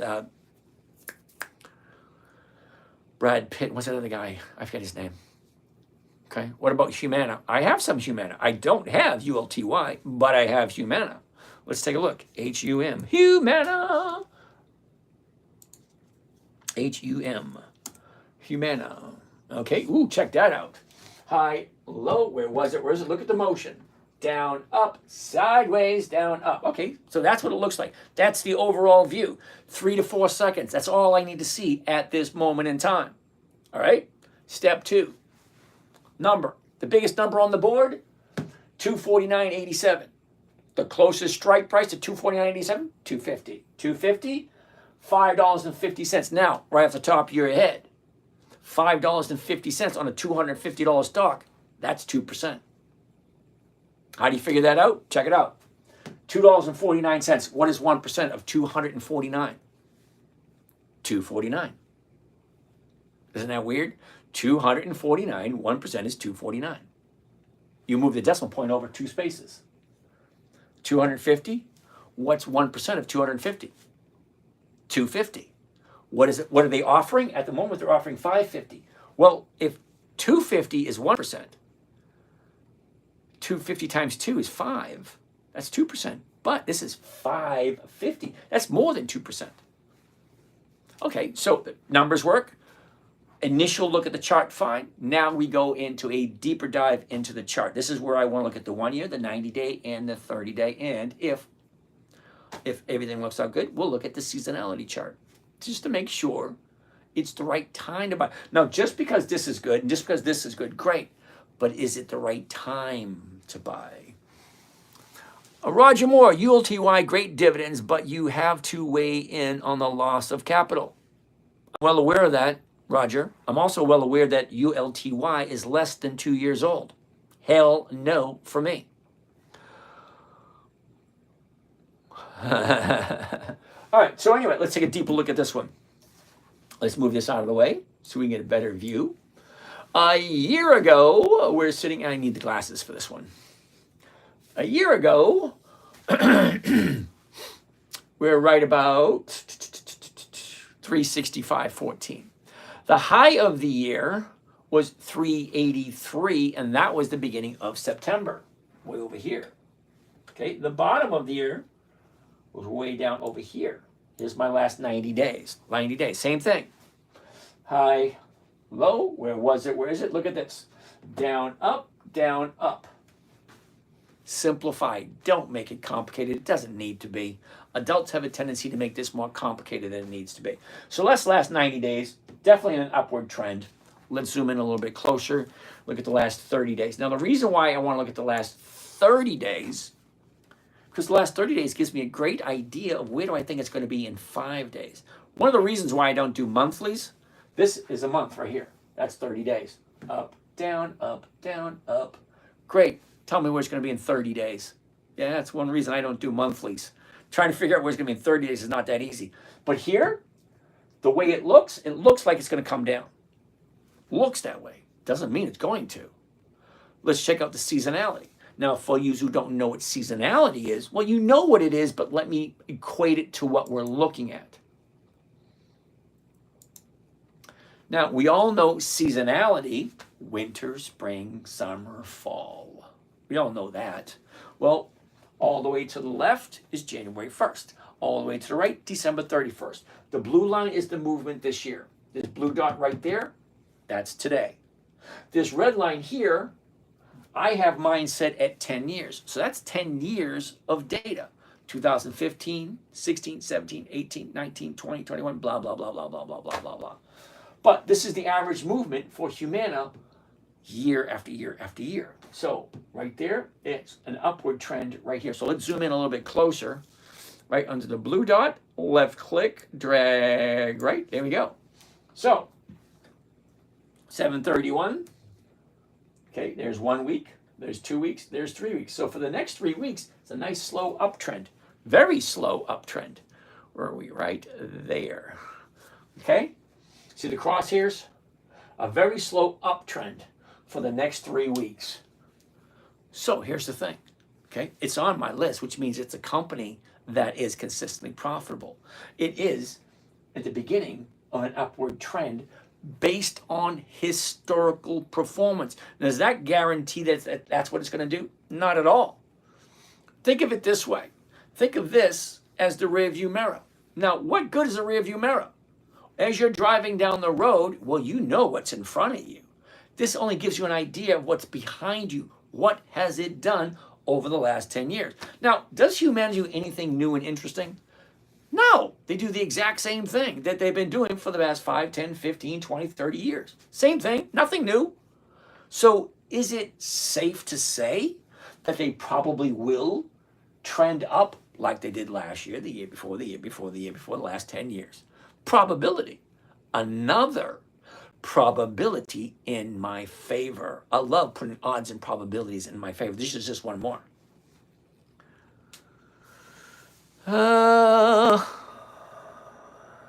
Disney. Jay Moore wants to take a look at Disney. Where am I from? I predict Humana will hit around 345 in about a month. Okay, Jay Moore, thank you. Lorenzo, how are you today? Got it, good. Hey, Sweet Den, how you doing? Oh, both sides water. Joey, thank you. Appreciate it. Nettie, appreciate you. Thank you. Okay, we're way past, we're 11:30, way past my bedtime. Tamiko bought 200 shares of Chipotle at 51.50. What do you recommend for the stop, call strike, and expiration date? Oh, now see, Tamika, honestly, well, let me finish up this one first. Okay, let me finish up this one. So that's Humana. So back here, whoops, a little bit too far. Back to where we were, right there. Okay, so if you like Humana, 249, okay, sell the 250s. The 250s giving more than 2% if you like Humana. Now, I don't tell anyone what to buy, okay? Every once in a while, I say, ooh, I like that, I'm going to buy it. I never, you can look at every single one of my videos, never, ever, ever have I ever told someone to buy anything. Lorenzo, nice. You can guess where I'm from. Lorenzo, nope, don't even want to guess. Gotta go, Bernie. Have a great night. Oh, all right. I take an insult. Thank you there, Roger. All right, so that being said, next on the list, what was that? Chipotle? CME, is that right? CME, Chipotle? CME. Ugh. Nope. All right, you got to tell me what Chipotle is. It's not one that I usually trade. Do I trade futures? Years ago, not anymore. How about SPACs? Nope. Fcash? Nope. This about crypto? Nope. Lorenzo, this is about dividend investing for weekly cash flow. Chris, need to understand. Take your time, Chris. Don't be in a hurry. Brad, do you typically pick the strike price that is one step out of the money? No, Brad, it's always, always, always going to be a numbers game. What is it at now? What is the safest trade? The safest trade is one strike in the money or at the money. Do you sell cash covered puts? Very, very rarely. So, Tamiko, you got to give me the ticker symbol for Chipotle. CMG. Okay, CMG. CMG. CMG. All right. Well, again, same thing with I've been saying about the other stocks. Bottom fishing, looking for the bottom. If you like Chipotle, wait it out. As soon as it hits the bottom and turns around, if you like that idea, you've got to figure out when to jump in. My rule for me, 2 days to the upside, on the third day going up, that's where I will jump in. Never, ever, ever have I ever picked a bottom. I'm not looking for the bottom. I'm looking for consistency, predictability, safety, profitability. I like the Lee family. They come and visit all the time. Happily. All right, so let's keep on going. I'm making good every week on ULTY. What are my thoughts? My thoughts are the company's not even 2 years old. What happens when the hype is gone? What are they going to do 3 to 5 years now? Because most new companies don't make it past 3 to 5 years. 1 in 100 will make it to 10 years. So you're still in that new phase. What happens if it just fizzles out? Because a lot of companies get to 3 to 5 years and then they fizzle out. That's why I don't do companies unless they're 2 decades old. That's 20 years. Brad, can anybody join your call at 9 a.m.? No, it's a paid for service. Okay, now I promise I'm not going to try to sell anyone anything. Brad, you really want to talk about it? DM me with your number and I'll give you a call. Jay Moore, do you use patterns such as nope? Nope. You want to know what my pattern is? Watch this. You're going to love this one. All right, you ready? All right, Jay Moore, you ready? Watch this. A year ago, up, down, up, down. That's my pattern right there. Okay? Let me do it again. I'll do it a little slower. You ready? A year ago, up, down, up, down. That's my pattern recognition. Okay, right now, it is at the bottom of the year.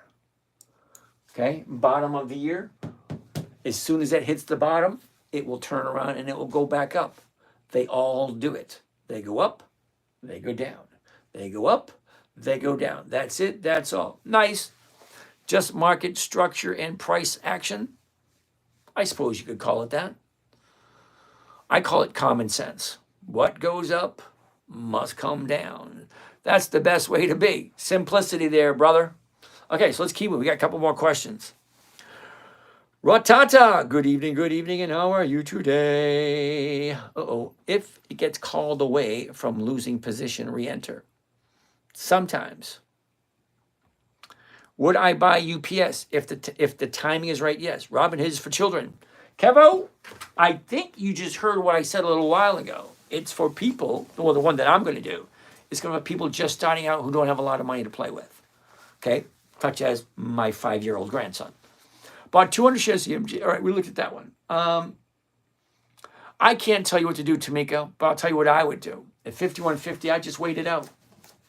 Wait, if you have the ability, wait for it to drop. And as soon as it finds the bottom, then think about dollar cost averaging. Jay Moore, what about FIG? Never heard of it. Isn't that terrible? FIG. FIG.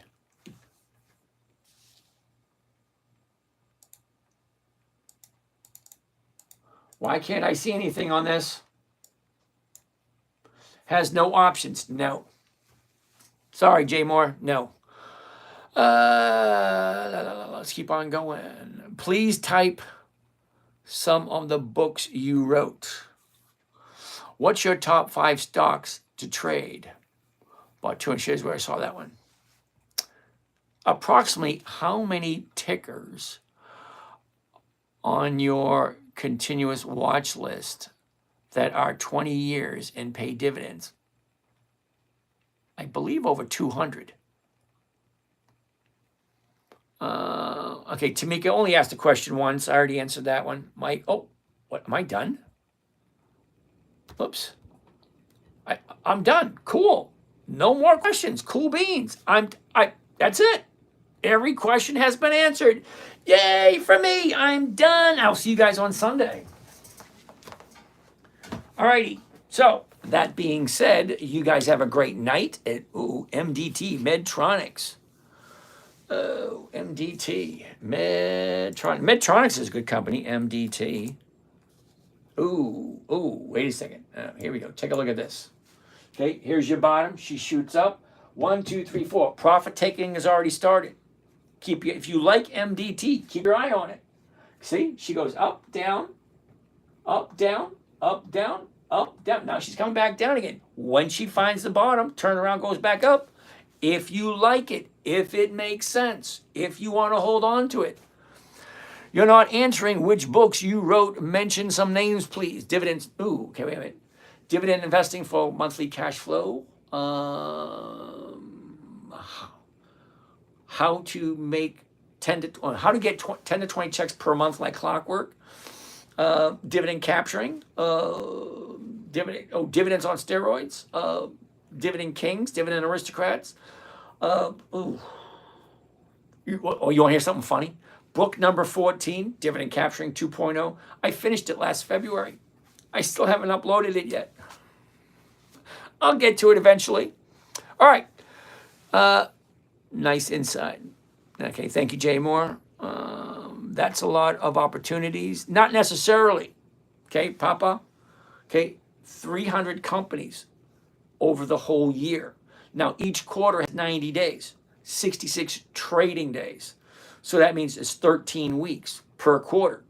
Okay, 13 weeks per quarter. First quarter, 1 through 13. Second quarter, 1 through 13. Third quarter, 1 through, same thing. Okay, the funny thing is, week 1 of first quarter looks the exact same as week 1 of the third quarter. Jeff, what's your daily process as far as morning routine, pre-market at time, allocation per day, time? Okay, here you go. You ready? Ready, Jeff? Here you go. I wake up when I'm done. That's usually when the sun gets up. If the sun gets up at 5 a.m., I get up at 5 a.m. If it's a cloudy day, I sleep later. I get up, I turn my computer on. About 8 o'clock, I send a link to all my live traders. Okay, then at 9 a.m., I do not turn my computer on before 9 a.m. I don't. At 9 a.m., I turn my computer on and everybody gets to see my computer as I would see it first thing in the morning. I don't sit in front of it trying to find things. No. And then I'll go over account number 1, account number 2, account number 3. Then it's open for questions. And then I will stay on until people are done asking questions. That's my day. Usually by myself, 15 minutes max. But with a couple hundred people watching, it takes a little bit longer because then I have to answer questions. All right, so you guys have a great day. We got some more questions over here. Judy, hi James, appreciate your transparency. I have never met a stockbroker or 401 advisor ever show their trades. Ooh, Schwab looked real to me. It could be because it was. I love the commentary.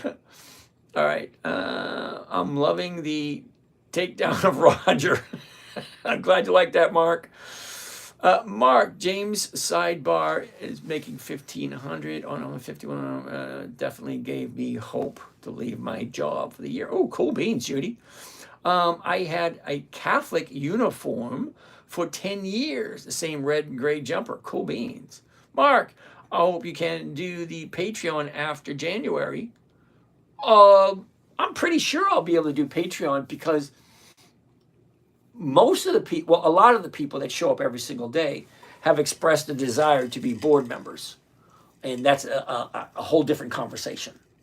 So I'm not 100% sure how we're going to do that because I can't do publicly, but I can do privately. And if it's a private membership, it does not affect the FINRA rules. So yeah, we'll still be doing the Patreon, which is the live trading group after the year, but I won't be able to do the night shows. Okay, Mark? All right, you guys have a great night, and we'll see you again tomorrow. Remember, tomorrow, 2:30. So look in your computer or your email right around 1 for your links. All right, have a great night, everyone. You guys over here, have a great night over here. Oh, end meeting. There we go. End the meeting there, and there, and over here, and there, and over here. You guys have a good. Love the channel. Thanks, Gene. Have a safe trip to Maine. Oh, I can't wait. You want to hear a funny story? Florida hockey dude. Okay, I flew up a couple of weeks ago to meet up with my buddies from high school, and I wanted to rent a car, and it was going to be because it was 4th of July weekend. It was $800 to rent a car for 5 days. So you know what I said? I said, hell with that. I went to Facebook Marketplace and I bought a 4-wheel drive pickup truck. So I got a 4-wheel drive pickup truck waiting for me up in Maine. So every time I fly up there, I got a pickup truck. And then the great thing about it, I can turn around and resell the truck for more than I paid for it. So, hell with you guys. Okay. Anyway, guys, have a great night, and we'll see you again Thursday, so on Sunday. And now, all right. Thanks for the answer. You're welcome, Jeff. Just talking trash. GBT takes your job. I have no idea. Be safe. Thank you for your knowledge. You're welcome. Toe ticker? Hey, I've never met a more... Oh, well, you're all then.